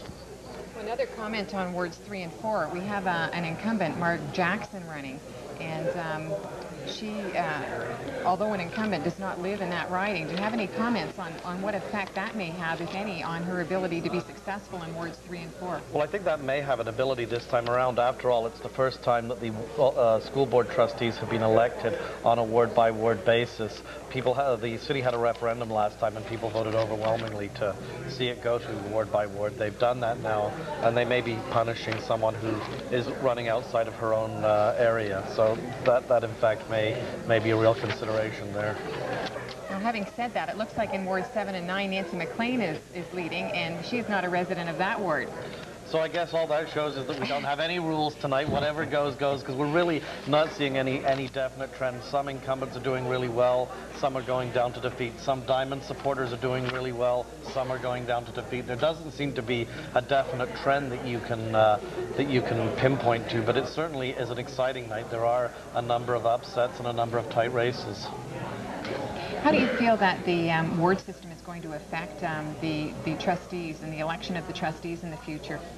Well, it certainly is going to have people having more of a local input, and I think it'll make it easier for the electors. I mean, I know that I live in Whitby, and I found it difficult having to choose two from across the city.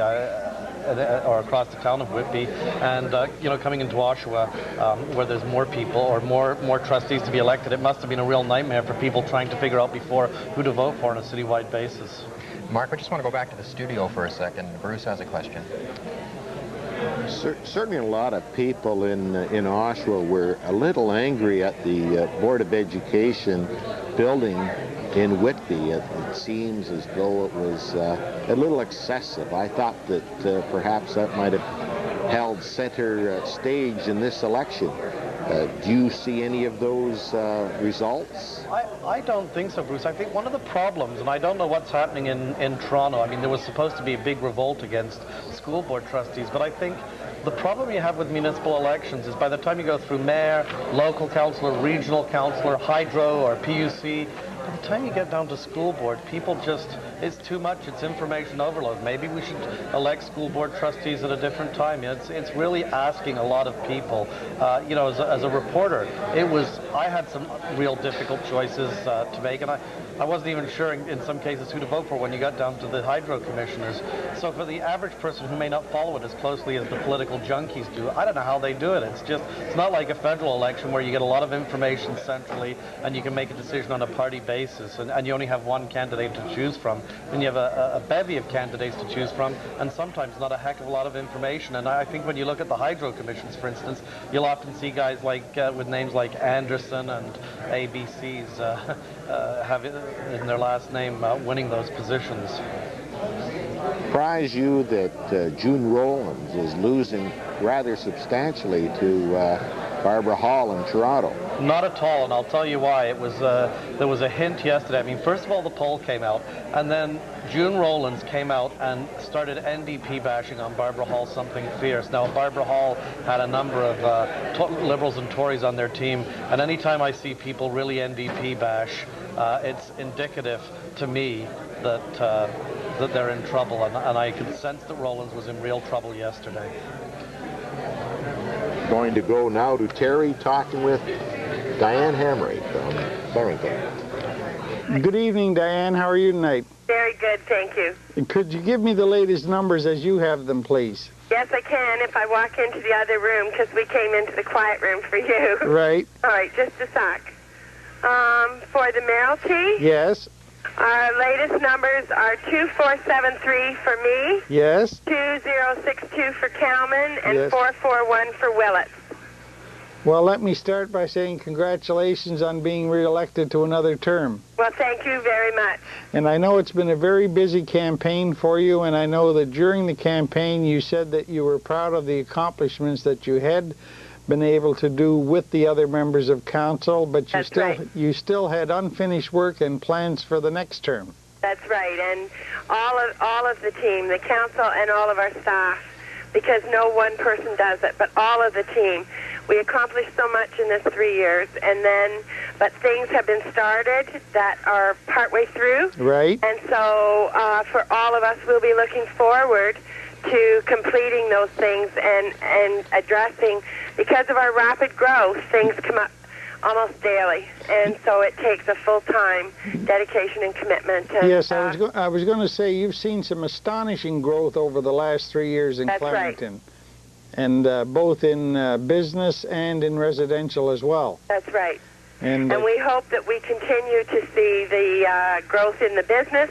We know we're going to continue to see the growth in the residential because it was approved in the Regional Official Plan of 74. Yes. So it's a case of dealing with it as the applications come in and trying to monitor it and make sure that it doesn't have a heavy financial or negative impact on the existing taxpayers.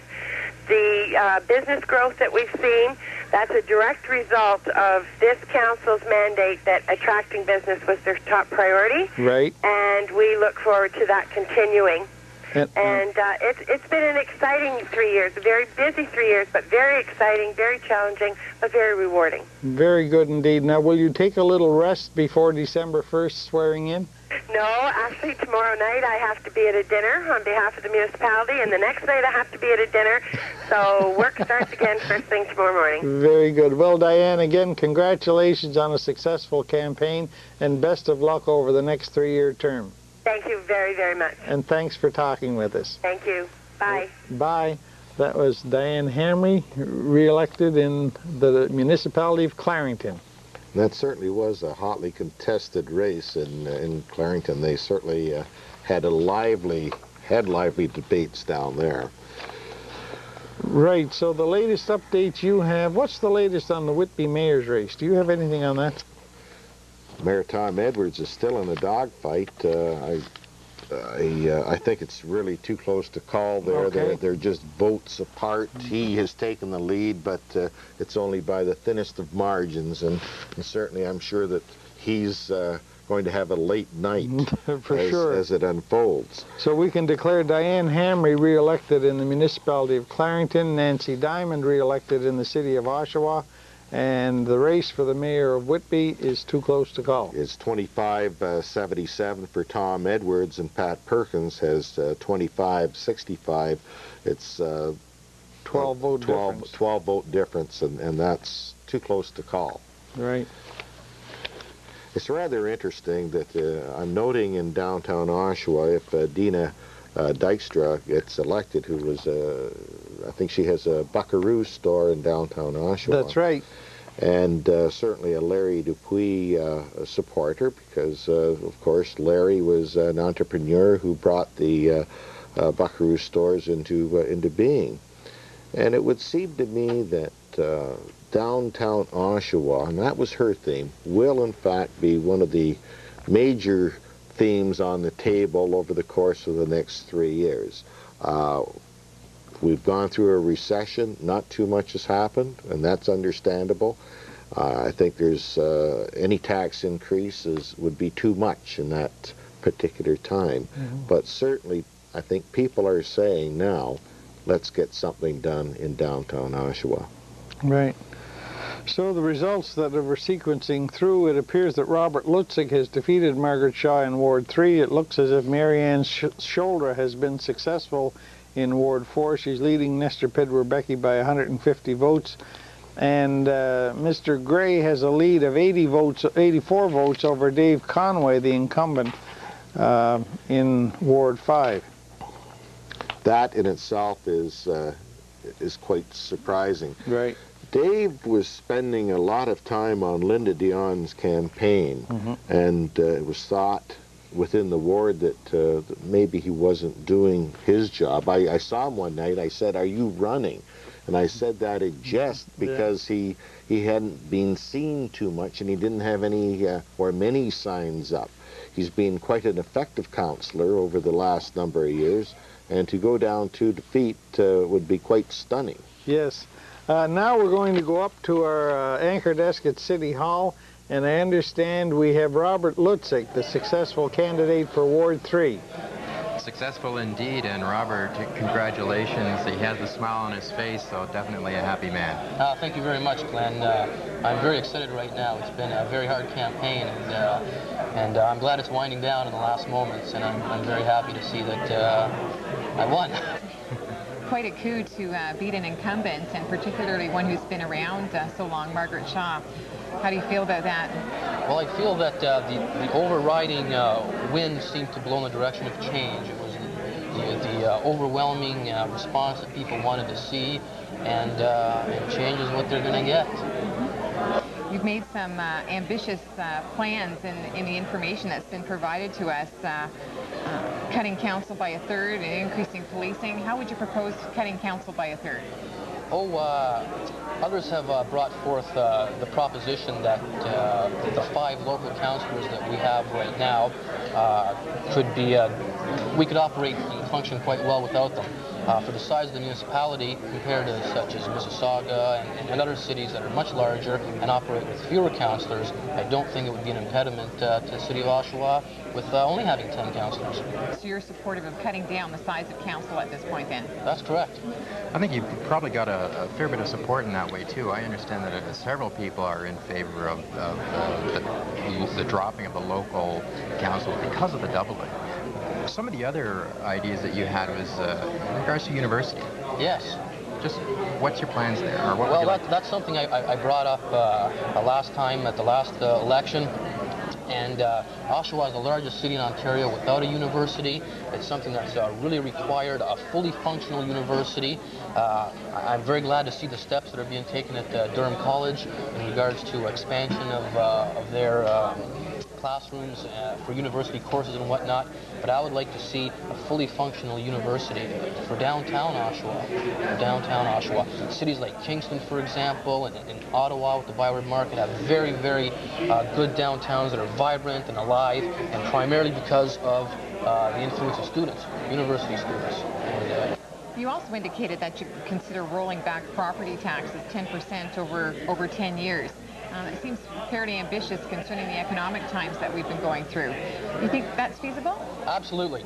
As president of the Taxpayers Coalition, this is the primary item on our agenda, and it's not a lot to ask for. It's 1 penny out of every dollar. There were times when property taxes increased over 10% per year, and to bring them down 1% per year is very workable, very doable, and I think it's something that will be coming.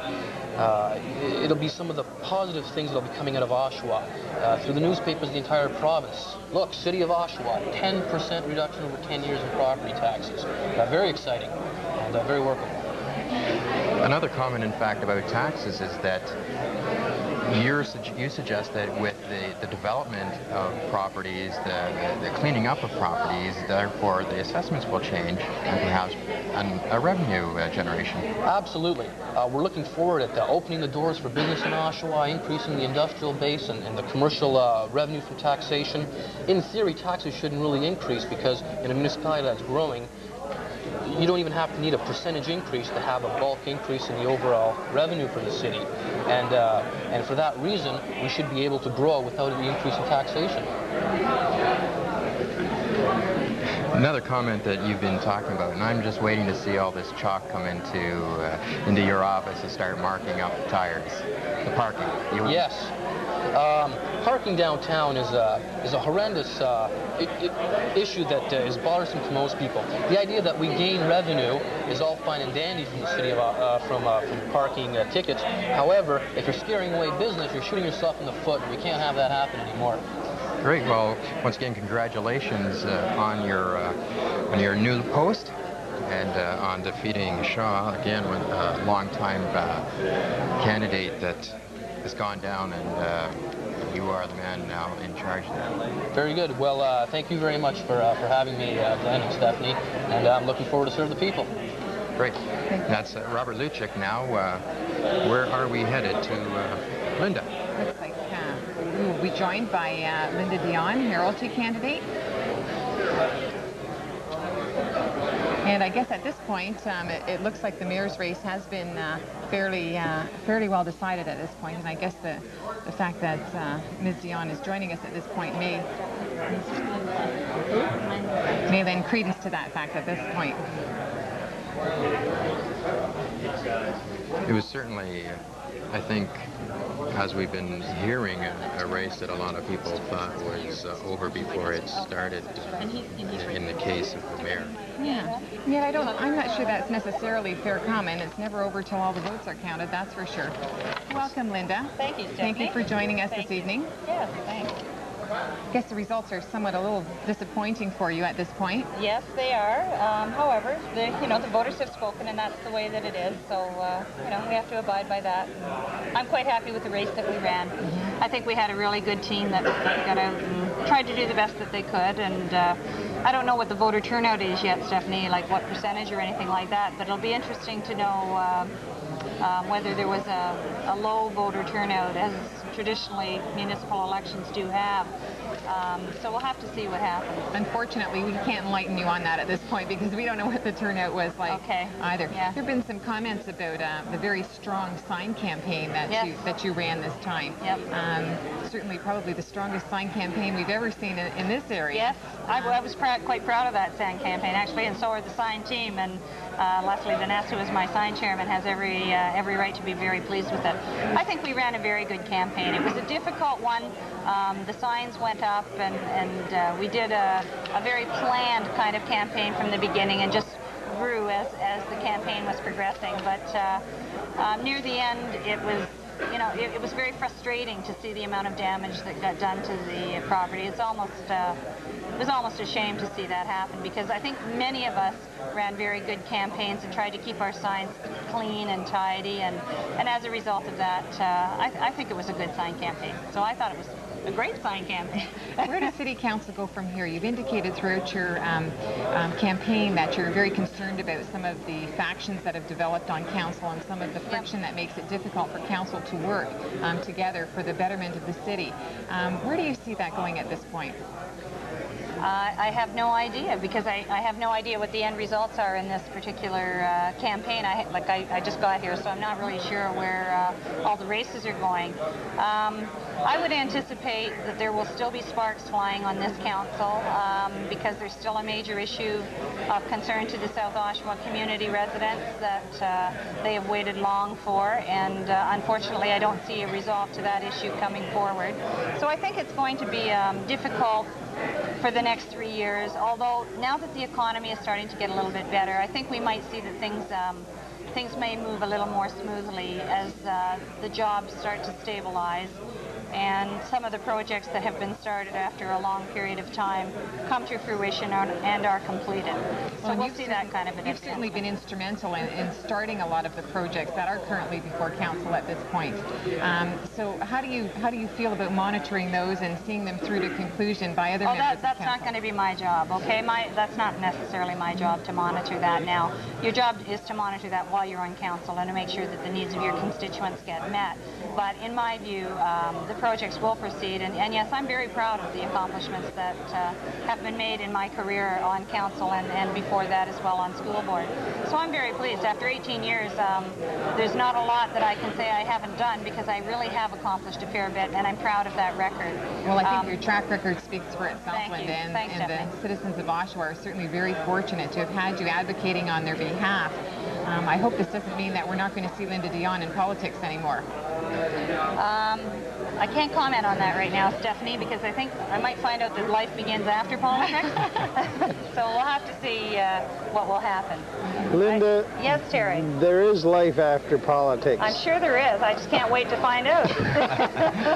I must commend you, because I know how hard you worked on this campaign, how badly you wanted to serve as mayor, and I know how hard you did work. The results obviously have to be disappointing for you, but I know you're very proud of your workers and your campaign team. Absolutely, Terry. There's no question in my mind that the campaign team was just fabulous. We had over 100 people working on the campaign team, and they really worked hard. I'm disappointed for them more than I am for me, and I don't know, I guess that's something we'll all live with. I hope that they recognize that that's the process, and you know, we'll all move on. And, for sure. I'm quite happy with the team that I had. I really am. And you must be proud of your track record and the accomplishments that you were able to enact while you were on council. Yes, well, I am proud of the accomplishments that I made, Terry. I spent 18 years in this community doing the things that I felt were right, and I'm very proud of the things that we did accomplish, right from the advocacy work that started at school board levels right up to the airport functions that we have in the city of Oshawa, and trying to maintain good regional services and the kind of social services that this community needs. Good. Well, Linda, thank you very much for taking time to talk to us. No problem, and Terry. Best of luck in the future. Thank you. Thanks very much, Terry. So that was Linda Dion conceding defeat to Nancy Diamond, and who has been returned for another 3-year term. Diane Hamry has been returned in Clarington, and we're still waiting word on Whitby. Do we have any further word on Whitby at this point? There we have. Now we're updating Ward 1 for Regional Council, and it appears Larry Hanna has been returned with not too much of a problem. He has a commanding lead over Aaron Watton, Brachansky, and Rigg. Larry's a very likable young fellow, and this is his 3rd term, I believe. And again, we see Joe Toole going in down in. And the big surprise there is Marie Hubbard only getting, a former mayor, only getting 278 votes. And I always liked Marie, serving with her on regional council. Very personable type of person. Right. Carson Elliott with 479 votes. But again, that's early on. That's only 16 out of 124 polls reporting. I don't know what we've done wrong, but we're still a way behind in the vote counts. I see Barbara Hall has been elected mayor of Toronto with a commanding lead over June Rowlands, who has already conceded defeat. Mel Lastman has been returned as the mayor of North York. And Hazel McCallion has been returned as the mayor of Mississauga. Haven't seen the results on Bruce Sinclair yet, but there will be some close races, although there have been a lot of blowouts, as I just mentioned. Well, this is an Oshawa or Durham Region tradition, and especially an Oshawa tradition, to be a little slow off the mark. It used to be that around 5 o'clock in the morning, you found out precisely where you stood. But no, we had the mayor elected by 10 o'clock, so that's pretty good. It's just some of the other races. I know we haven't been able to give any results for the Durham Board of Education other than our discussion with Patty Bowman in Whitby. And we have no results on the separate school board, and we have no results on the PUC. Well, I have a few here. Maybe okay, maybe you could update them, yeah. We just had them handed. How about the PUC? Where's Gord Burnett? Well, Gord Burnett, well, let me see now. I'm just shuffling through here. Now, I haven't got that one particularly in front of me, but I believe he was running 3rd at that last glance. But in well, there's the four to be elected. That's correct.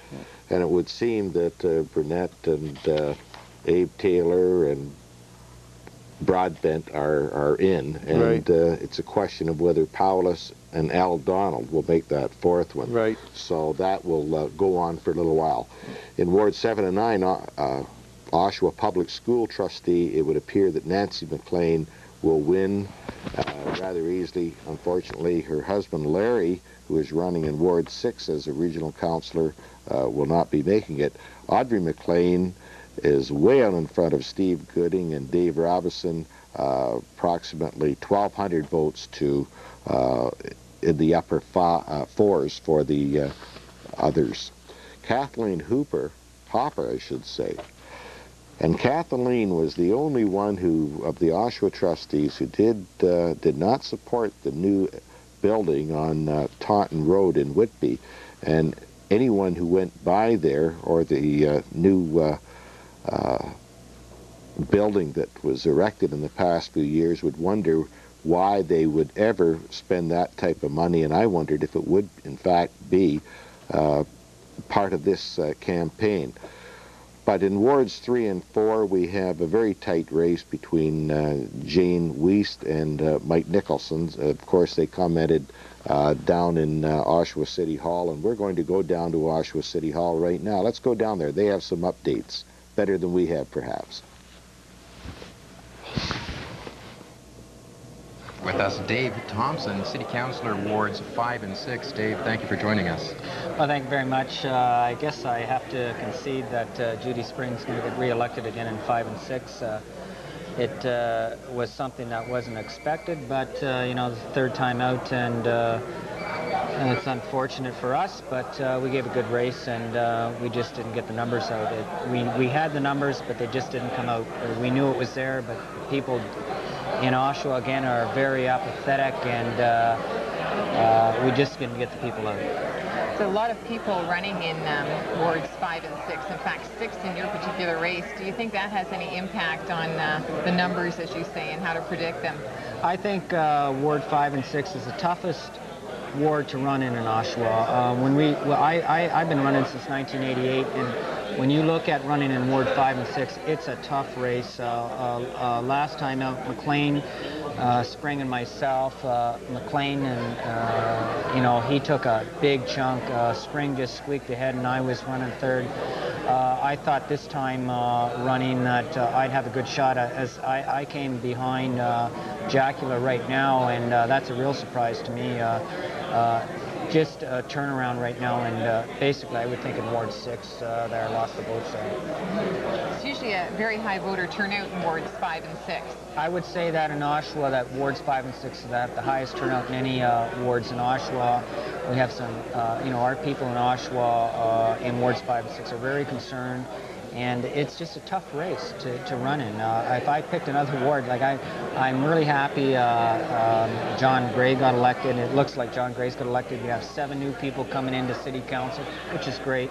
And I don't have a problem with that. You know, I guess if I would have stuck in another ward, I might have been better. But I still feel that I would have been the best person for 5 and 6. Unfortunately, I just don't have the votes. So you know, I concede to Spring right now. I don't like it, but I have to do it. You have to make these tough decisions in politics sometimes. Yeah. Do you think there's any impact on prior party involvement or labor involvement, such as yourself? You have a lot of involvement with the CAW. Does that hurt or help your campaign, or does it depend? Well, I think that this time around, we have to look at how many Conservatives were elected, how many Liberals were elected. They don't want to say that, but we know who they are. I would think you have a more Conservative slate that's elected this time around than NDPers. You know, Nestor's running behind right now. I've got defeated, and I don't see anybody else here except Brian, and I don't know what his party stand is, but you know, you don't ever look at party politics in a city election, but really in Oshawa, they should have all been elected, but it just didn't happen, and it's unfortunate right now. Well, in fact, we have had an update, just for your information, that Nestor Kidberbecki and Marianne Shoulder are running about equal, 50-50 at the present time, so I think that's going to be one of those races that goes right down to the wire. Well, I think it was close last time, but it'll be another close race. But you know, I want to thank everyone who came out and voted, but I think that Oshawa's got to get more voters out, because it's not a large turnout. It's not what we would really expect in a city like this. Nothing you can do about it, but you know, that's the election campaign, so we just press ahead. I'll be back. Well, we're certainly glad to hear that, and I'm sure it's people like you running that do assist the whole election process to work, and we thank you for putting your name forward again and for joining us here this evening. Well, thank you very much. At this point, it appears that Kathy Clark is still ahead of Ted Marks in the regional seat race, and that's a bit of a surprise at this point.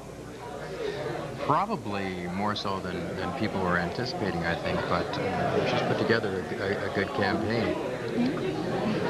And I guess the other race to watch at this point is the school board in wards 3 and 4 with Mike Nicholson running a strong campaign, and at this point I believe still in second place. You've indicated that there were 7 or 8 that have already been decided. Yeah. Well, you can just look at the you look at the results right now, and you can see who's going to win, who isn't going to win, and it's we're going to have 7 new councillors here, at least 7 new councillors, I would expect. Now, Ward 5 is part of the ward that you ran in locally. It's you look at Ward 5, and listen, I ran in 1988 against Dave Conway. I lost that race by 151 votes. It was 1 poll that I lost. It's a tough race. I had, and a couple of years ago, I gave him an acclamation. I could have ran there, but I thought my best bet was to go the other way. I guess that was another bad move, but Conway got an acclamation last time, and this time right now, John Gray's leading, and I know John. He lives up the street from me. He's only about 10 houses up from me, and I don't have a problem with John, but that's a tough, like again, you know, we have 5,200 people in Ward 5, and we have 4,800 people in Ward 6 that come out and vote, and you look at, if you add that up, 11,000 people, and if you add up the votes right now, it's not that many people that came out and voted, and you know, you look at what John did. He put on a hell of a campaign. You know, he had 3 or 4 pamphlets. He knocked on every door, and I give him full marks. I just didn't decide to run in one particular ward. I thought I'd be serving 5 and 6 better if I split it, and I was defeated, and I don't have a problem with that. You know, I accept that, and if they're happy with the incumbent, it's not a problem. I don't want to hear any whining, you know, for the next 3 years. Well, I believe we have some updated results at this point. Glenn, would you like to read them off? Be my pleasure. The mayor's listing for Oshawa has Nancy Diamond at 15,871, Linda Dion with 7,384, and Larry Dupuis at 6,099. And moving on to regional councillors in Ward 1, Brian Nicholson with 1,749, and Bob Rutherford at 676. And then moving on to Ward 2, we have Pauline Beale with 647, with Cliff Fillmore at 294, and actually Herman Vanderveen is in second with 468. So it looks like Pauline Beale is going to be successful again in Ward 2. The noise you heard in the background is Mayor Nancy Diamond just re-entering the council chambers, and we'll try and continue with the results. So it appears that in Ward 3, Robert Luchek is still leading over Margaret Shaw, 698 to 618, with Barry Eon running 3rd, John Dietz running 4th. I would say Ward 4 cannot get any closer. Nestor Pidwerk is, Pidwerk is 1933, and Marianne Schulter at 1933, so that's not any closer. No, that'll be a long one tonight. Ward 5, as we just heard from our guest, John Gray leading 1,212 votes to 1,058 votes for Dave Conway. A bit of a surprise, I would say, in that ward at this point. Moving on as well into Ward 6, we have 1,807 for Bob Boychin. Yeah, looks like he's got a substantial lead over second place, Larry McLean at 1,215 votes. At this point, Jim Woodward is 3rd with 916 votes, and this is somewhat of a surprise, I would think. Everyone was quite impressed with Jim Woodward's campaign. He ran a very strong, very comprehensive campaign. And into Ward 7, as we've already mentioned a couple times, Kathy Clark with 980, Edward Marks at 827, and we'll just quickly run through the rest of the wards. Ward 8, we have Mary Lavache at 1,270. She's in second place to John Aker. Pardon me. Yeah, running a very strong second. Ward 9, 1,320 is Jim Potticari, and in Ward 10, with 673 is Herb Harold. Now that wraps up the regional wards, and I believe we are going elsewhere. Back to the studio, Terry. Thank you, Glenn. Now on the phone we have John Haringa from Bowmanville. John. John, are you there? Yes, I am. How are you tonight? Fine, thanks. How are you making out? Oh, we're doing well over here. I guess Diane Hamry, she's going to become the mayor again for another term. Yeah, what are the latest numbers you have? Okay, latest numbers we have here is Diane Hamry's got 5,964. Right. And Ann Kalman, she's got 4,384. Right. And Reg Willits, he has 1,099, and that's out of 107 polls of 124 in already. Good. How about regional councillors? Okay, the regional councillors, looks like Larry Hanna has a commanding lead at 1,834, and the next one would be Arnett Watton at 986. Okay, so that's Larry Hanna re-elected. How about Ward 2? How about Ward 2? Ward 2, looks like John O'Toole is well in the lead there. He's got 1,898, and the next one would be Carson Elliott. Right. At 1,352. Right. How about Ward 3? Ward 3, we have Ann Dreslinski. She's got 1,661. Right. And the next one will be Bill Clark, and he's got 863. Very good. Yes, we're rolling right along. Roll right along, and I guess if we want to go to the local councillors, I can yes, if you wouldn't mind. Certainly. Mary Novak, she's got 1,592, and the next to her would be Gary Majeski. He's got 1,249. Okay. Okay, Ward 2, we have Pat Pringle, and looks like she has won it there. She's got 2,226. Right. And David Wing has 1,187. Right. Okay, That's we'll 2 go to to 1, Ward okay. 3. And David Scott's got a commanding lead at 2,010. And Bonnie Cunningham has 1,228. Very good. So all those races are decided, it appears. What else do you have for us? Okay, the Board of Education, Ward 1, we have there David Gray at 1,634. Right. The next one to that would be Rona Formosa at 1,026. And Right. in Ward 2, we have Mike Slocum at 2,024. Right. And then the next one would be Gail Sims at 1,268. Okay. And Ward 3, we have a tight, close race all night tonight between Robert Wilshire, who has 1,729, Right. and Beverly Wakefield, who has 1,611. Right. Okay, we can go over to the Hydroelectric Commission. Over there, another tight race. Right. George Van Dyke so far has held on to the lead most of the night. He's got 5,938. Right. Pauline Stork's got 5,634. Right. Suzanne Elston got 5,582. Right. And Paul Reeser's got 5,164. Boy, that is close. With 4 to be elected, looks like those are the 4. What about Anna Vandenhoven? Okay, Anna, she's got 3,813. Well, there you go. So it looks like the top 4 have all been elected. It looks that way. And the last one, of course, we got the separate school board here. Yes. Right now we have Caroline Burke, who has 987. And next to her we have Alan Bayless, who has 859. And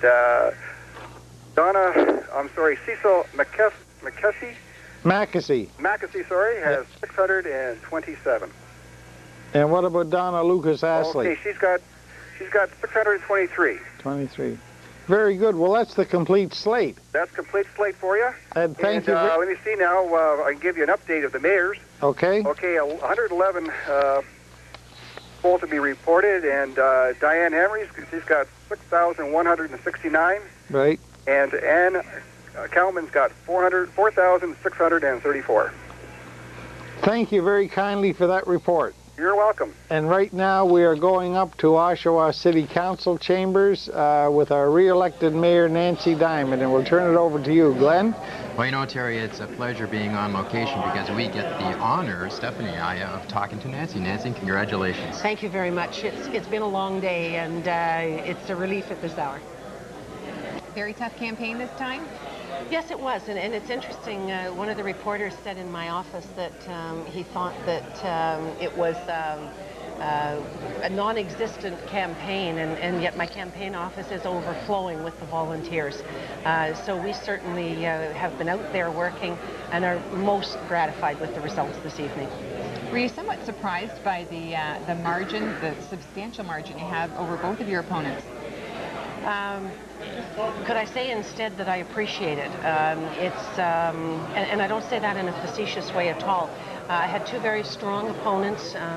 Councillor Dion has a long and distinguished political career.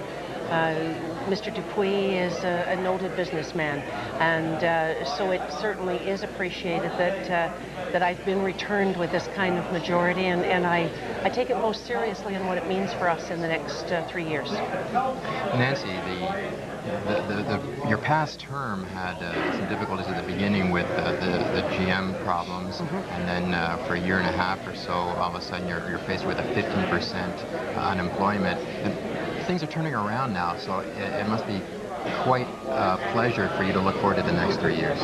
It is indeed, and regardless of when you're first elected, you have the agenda of your predecessor, and mine was sweetened, shall I say, with all the economic issues, with General Motors, the unemployment. And as the economy is now improving, we have much better opportunities for the city. We have our city manager in place. We have the opportunity now to work with the community to establish the long-term priorities and what it is that we're trying to do. So this next 3 years, I believe, will bring the results, and will be very, very positive for the city. You indicated in some of your campaign literature that you had felt that these 3 years you had set the groundwork for future and bigger and better things. Are you looking forward to that, and are there any specific plans that you plan on bringing in now that you've been returned? It is indeed the groundwork, and it was a reorganization at City Hall. It was an establishment of financial controls. We're changing all of the budgeting systems so that we will be able to better understand as a council what the priorities are and what it means when we do trade-offs. So what I'm looking forward to is the opportunity to move ahead. We need to have council come back together as well. The split over in this last year has been on one specific issue. I've already spoken with the president of Eastview Boys and Girls Club to look at programming. I've spoken with the principal of one of the schools nearby, Parents Association representatives. It is the responsibility of council to meet those recreation needs, but we have to do it within our financial abilities. So to me, the downtown is the top priority, the recreation needs in South Oshawa, the teamwork of council, and this longer range planning so that we won't be making ad hoc decisions. We will be working within a context that everyone has bought into. There's a lot of concern over the South Oshawa Community Centre issue throughout the campaign, and whether or not you made it an issue, it was certainly made an issue by others, by the press, and by the community. Do you feel that had any impact on the voters? Absolutely, and it was the primary issue, and especially of one of my opponents. And the message that has come back is that the citizens of Oshawa recognize the financial difficulties that municipal governments are facing, that they don't want their taxes to go up, and that it is our responsibility to be able to provide appropriate recreation facilities that we can reasonably manage to finance and run. And that's going to be our task now in the next couple of years. Well, Mayor Diamond, you're in demand. We're going to head to the studio now for some questions. Okay, thank you. Mayor Nancy, congratulations on being re-elected for another term. I take it you're looking forward to the next 3 years. Yes, indeed, Terry. I'll be at work first thing tomorrow morning. That's the problem with the campaign. It took me out of my office, so I certainly am anxious to get back into work. Well, you must be pleased with the result and the resounding vote of confidence that the voters gave you today. Yes, it is very significant. As you know, in the last election, I won by about 700 votes. Yes. And so this time it's a very clear mandate. And as I mentioned earlier, what it says to me is that the voters want us to look at the broad range of issues for the city. They want us to work together, and they want us to establish priorities and get on with the business. Good, and I know that you didn't do everything you wanted to the first 3 years, and now you have another 3 And we have Bruce MacArthur here who wants to ask you some questions. Nancy, I also share congratulations to you. I know how awfully hard you have worked. And it's rather interesting that in the south end of the city we had, in the last term of office, you had to say no to something. And I think that it took a lot of political guts to say no to the South End Community Center. And basically no because you didn't have the money at this time. I would say that the rest of the community agreed with that. That's it exactly, Bruce, and we know that all areas of the city would like new facilities, and I said during the campaign it certainly would have been easier for me just to say yes and get on with living for the pressure that it took and the split it created in council. But in good conscience, as a financially responsible person, I just knew that we did not have the money to be able to build that center at this time. Is it fair to say that downtown Oshawa will be council's #1 priority? I believe it is, council. The previous council has voted that. There were very strong messages during the campaign. We now have the rest of the city stabilized in terms of the economy, the work at the airport's coming along. We'll be able to attract new industry. We'll have new housing in the northeast. And this will be the year of the downtown. I thought that one of the downtown landowners, Angelo Sacco, had a perfect expression. The downtown is the living room of the community, and our living room needs some help. Nancy, earlier in the evening we had Regional Chairman Gary Harima on our program.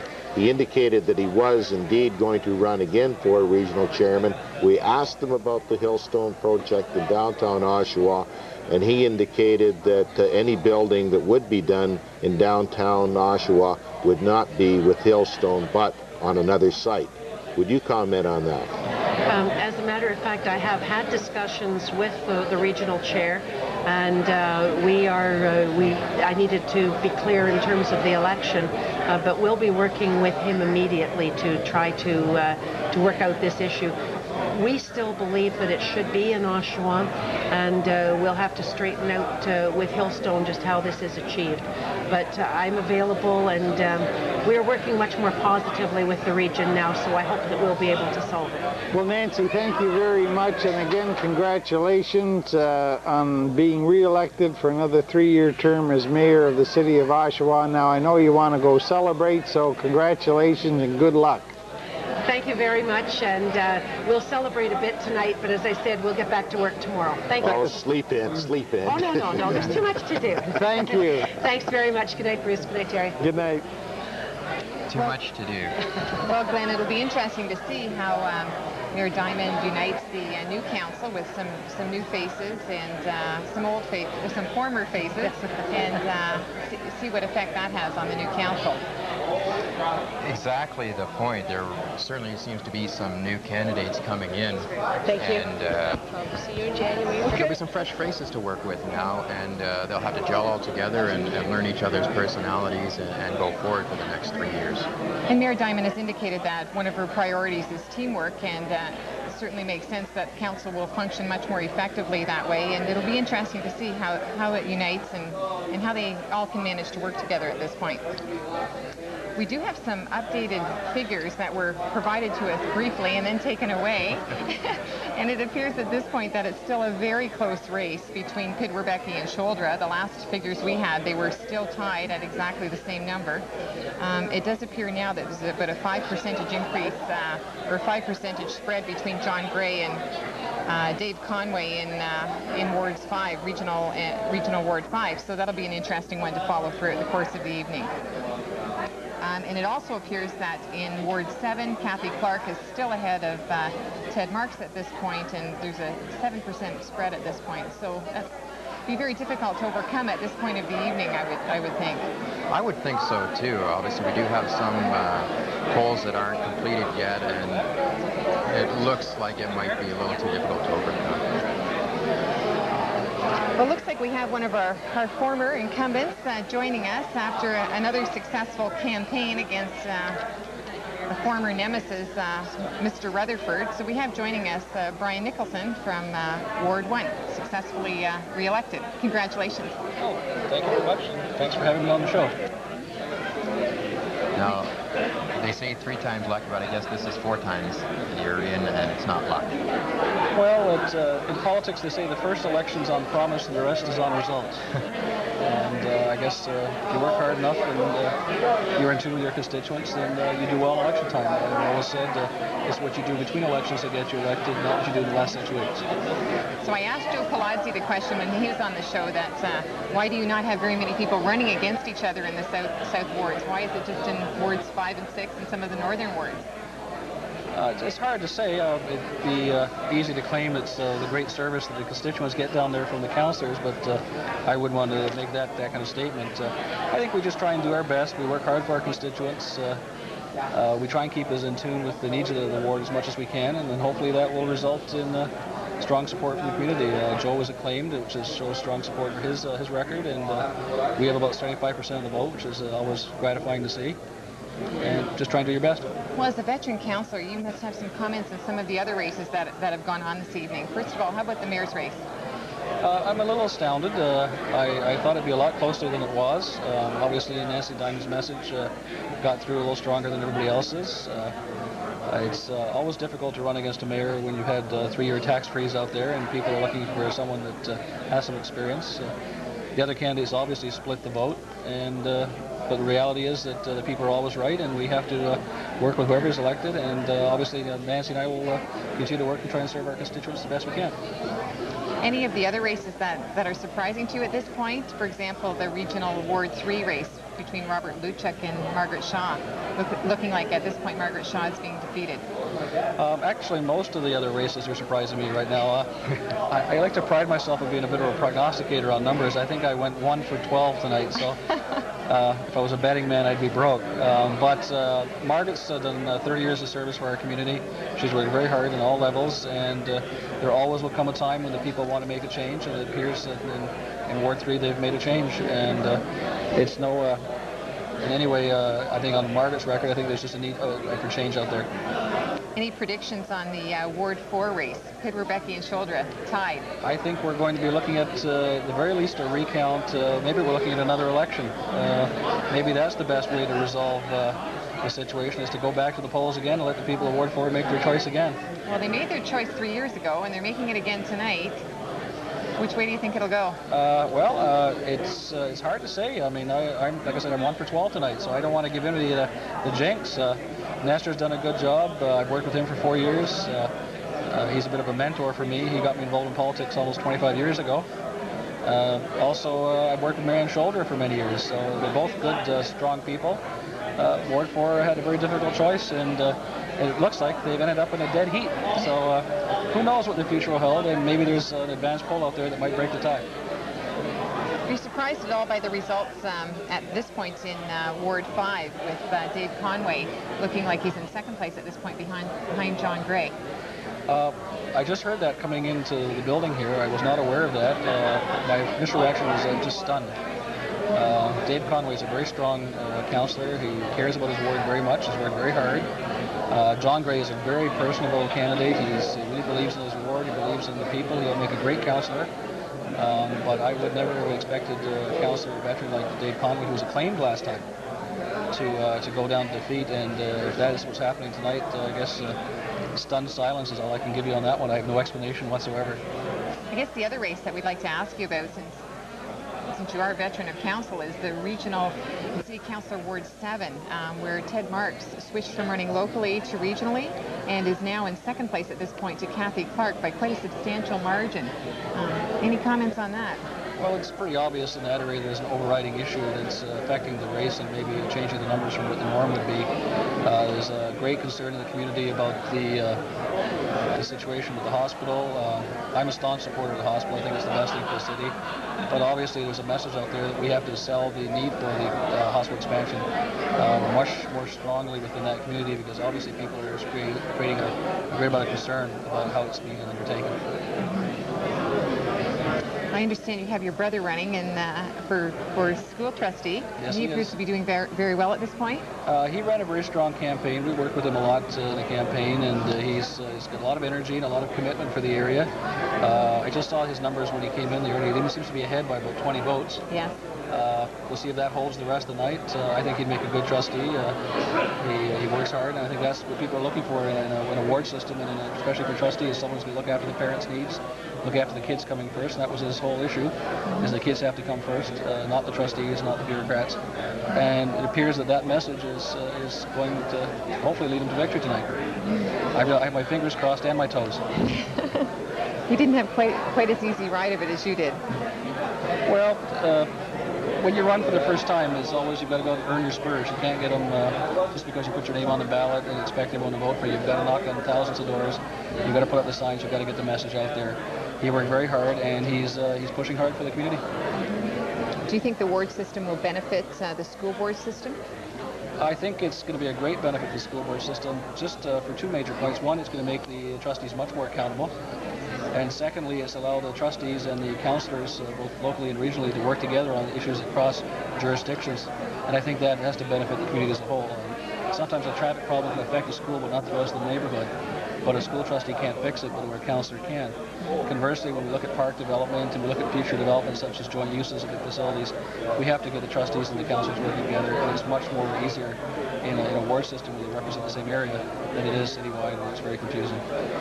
At the very least, the ballot was easier tonight. Yeah. In Ward 1, obviously, a main point for you will be the Southview Centre. It's also been mentioned by Mayor Diamond that the downtown core is going to be a heavy part of the next 3 years. What's your feelings on what we need to do downtown? Well, there's no question the downtown is a priority for the city, but there are many issues through the entirety of the community. There's airport issues, there's development issues, there's park issues, there's community center and pool issues in my ward, there's harbor development. We cannot be looking to develop a set of priorities that only affect one area. We have to make sure the entirety of the city is looked after. And to put it very bluntly, no one area is going to suffer because another area is a priority. We're all equal taxpayers. We all pay into the same pot.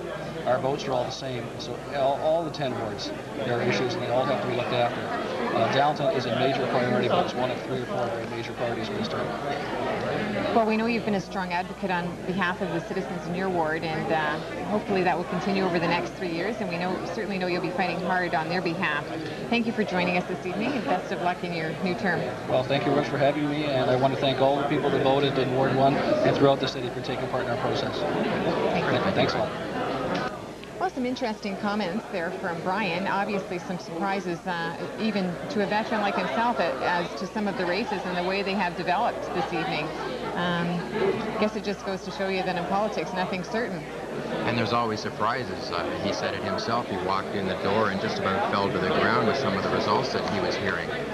But in a moment, we're going to have Mark joining us again for some final wrap-up results, I believe, that he may have with him and his analysis of how the night's gone so far. Mike's just getting wired in right now. We like to plug people in before we get them talking.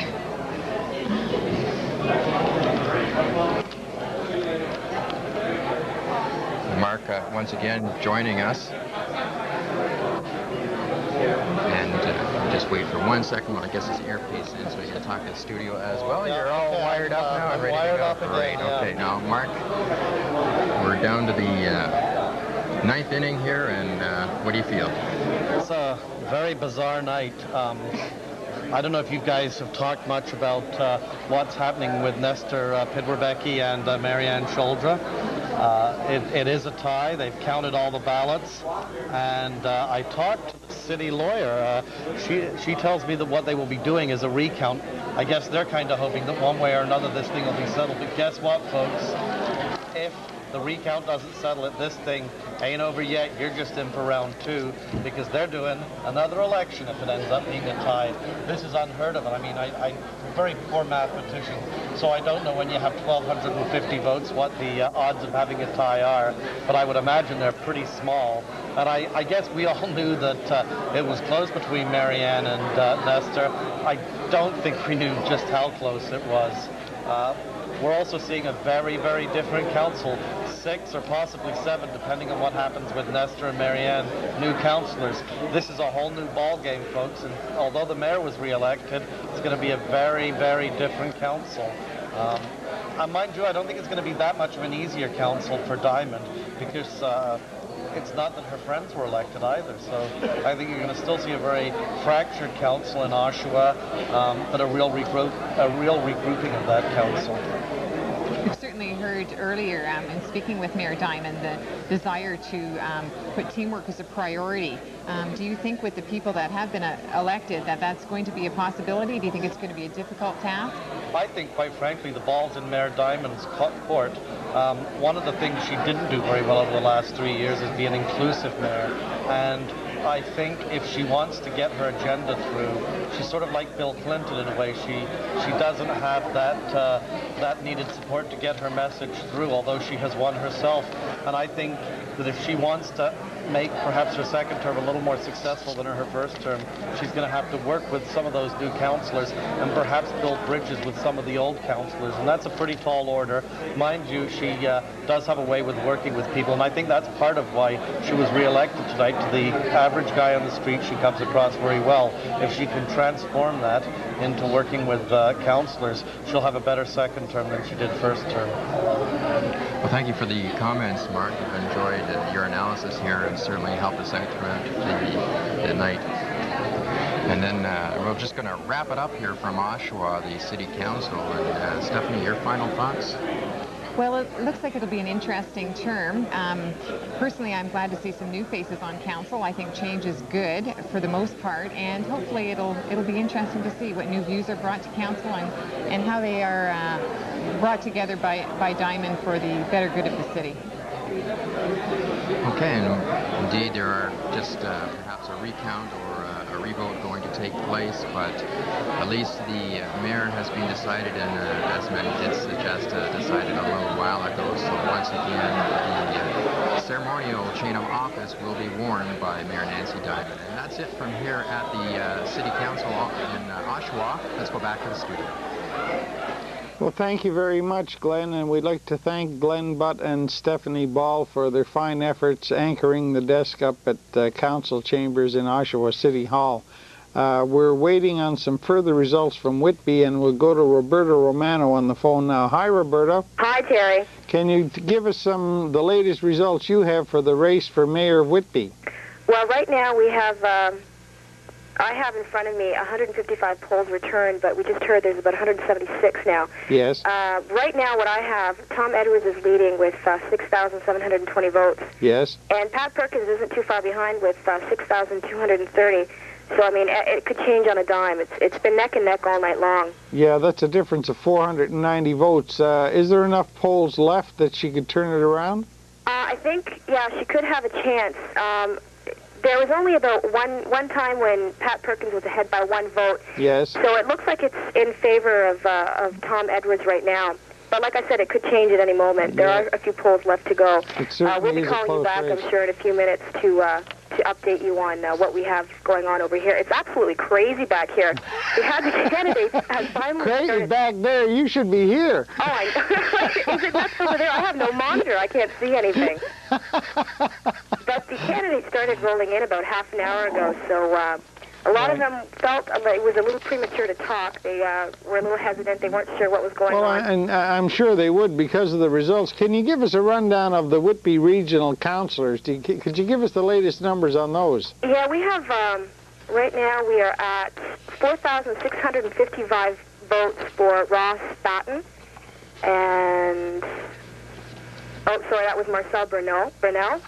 Okay, can you give us them in order that they're on the sheet? Yeah, sure. Okay, Doug Anderson is at 3,409. Okay. Ross Batten, 4,655. Yep. Marcel Brunel, 6,430. Right. Joe Drum, 6,269 votes. Right. Jerry M., 6,435. Right. Vada Gopanthan is 573 votes. Right. And Jim Priest, 3,375. Right. And Steve Sly is 601 votes. And that's 155 polls. And Right. I'm sure that they have changed. We probably have some more polls right now as we speak. Everything's going really quick. No, but that's enough, because that means that Marcel Brunel, Joe Drum, and Jerry M. have been elected, and that's a return to office for Jerry M., Bruce. I'm not surprised at that, because Jerry M. and Ross Batten come from the same neighborhood. Right. Yeah, and it's been like that pretty much all Yeah, night so long. there's a They've been, 2,000 the vote top difference three. there. And how about the local councillors? In the North Ward, we have a winner. That would be Don Mitchell. Right, the He incumbent. won with 893 votes. Right.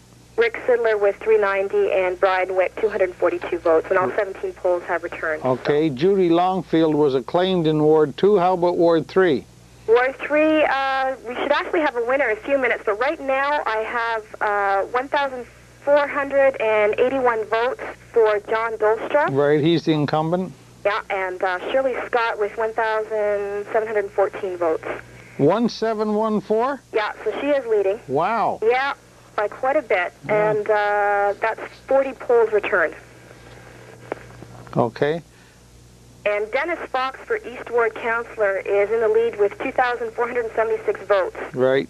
Derek Glass, 148. Right. Joanne Prout, 2,003 votes. Right. And Dory Smith is 176 votes, and that's 60 polls returned. Right.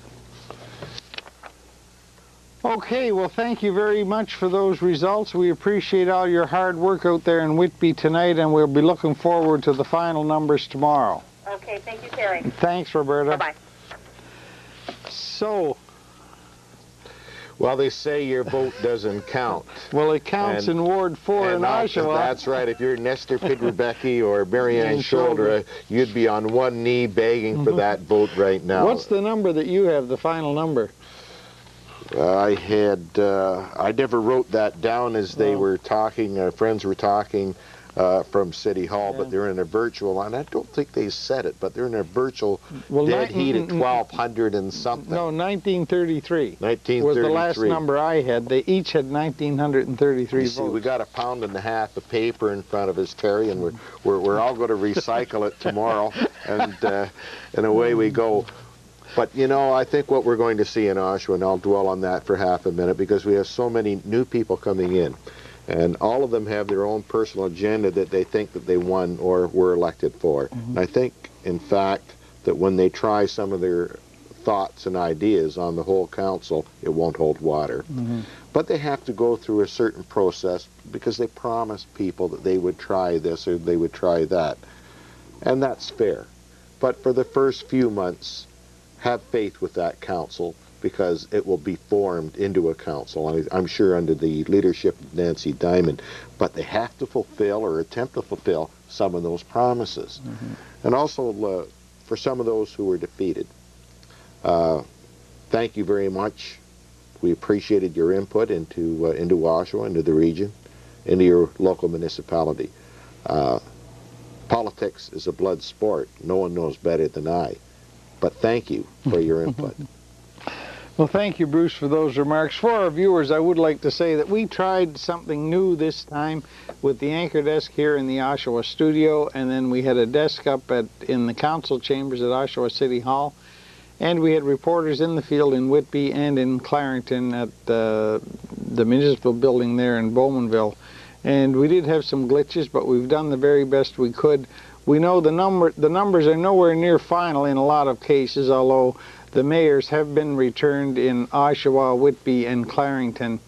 And we do have one final report coming in from Clarington, but I would like to say that after we sign off here in a few moments, we will be updating our character generator with some of the results from tonight. The final results won't be available till tomorrow. Now, unfortunately, there's no daily newspaper to give us a full printout of all the tallies of Oshawa and Clarington and Whitby.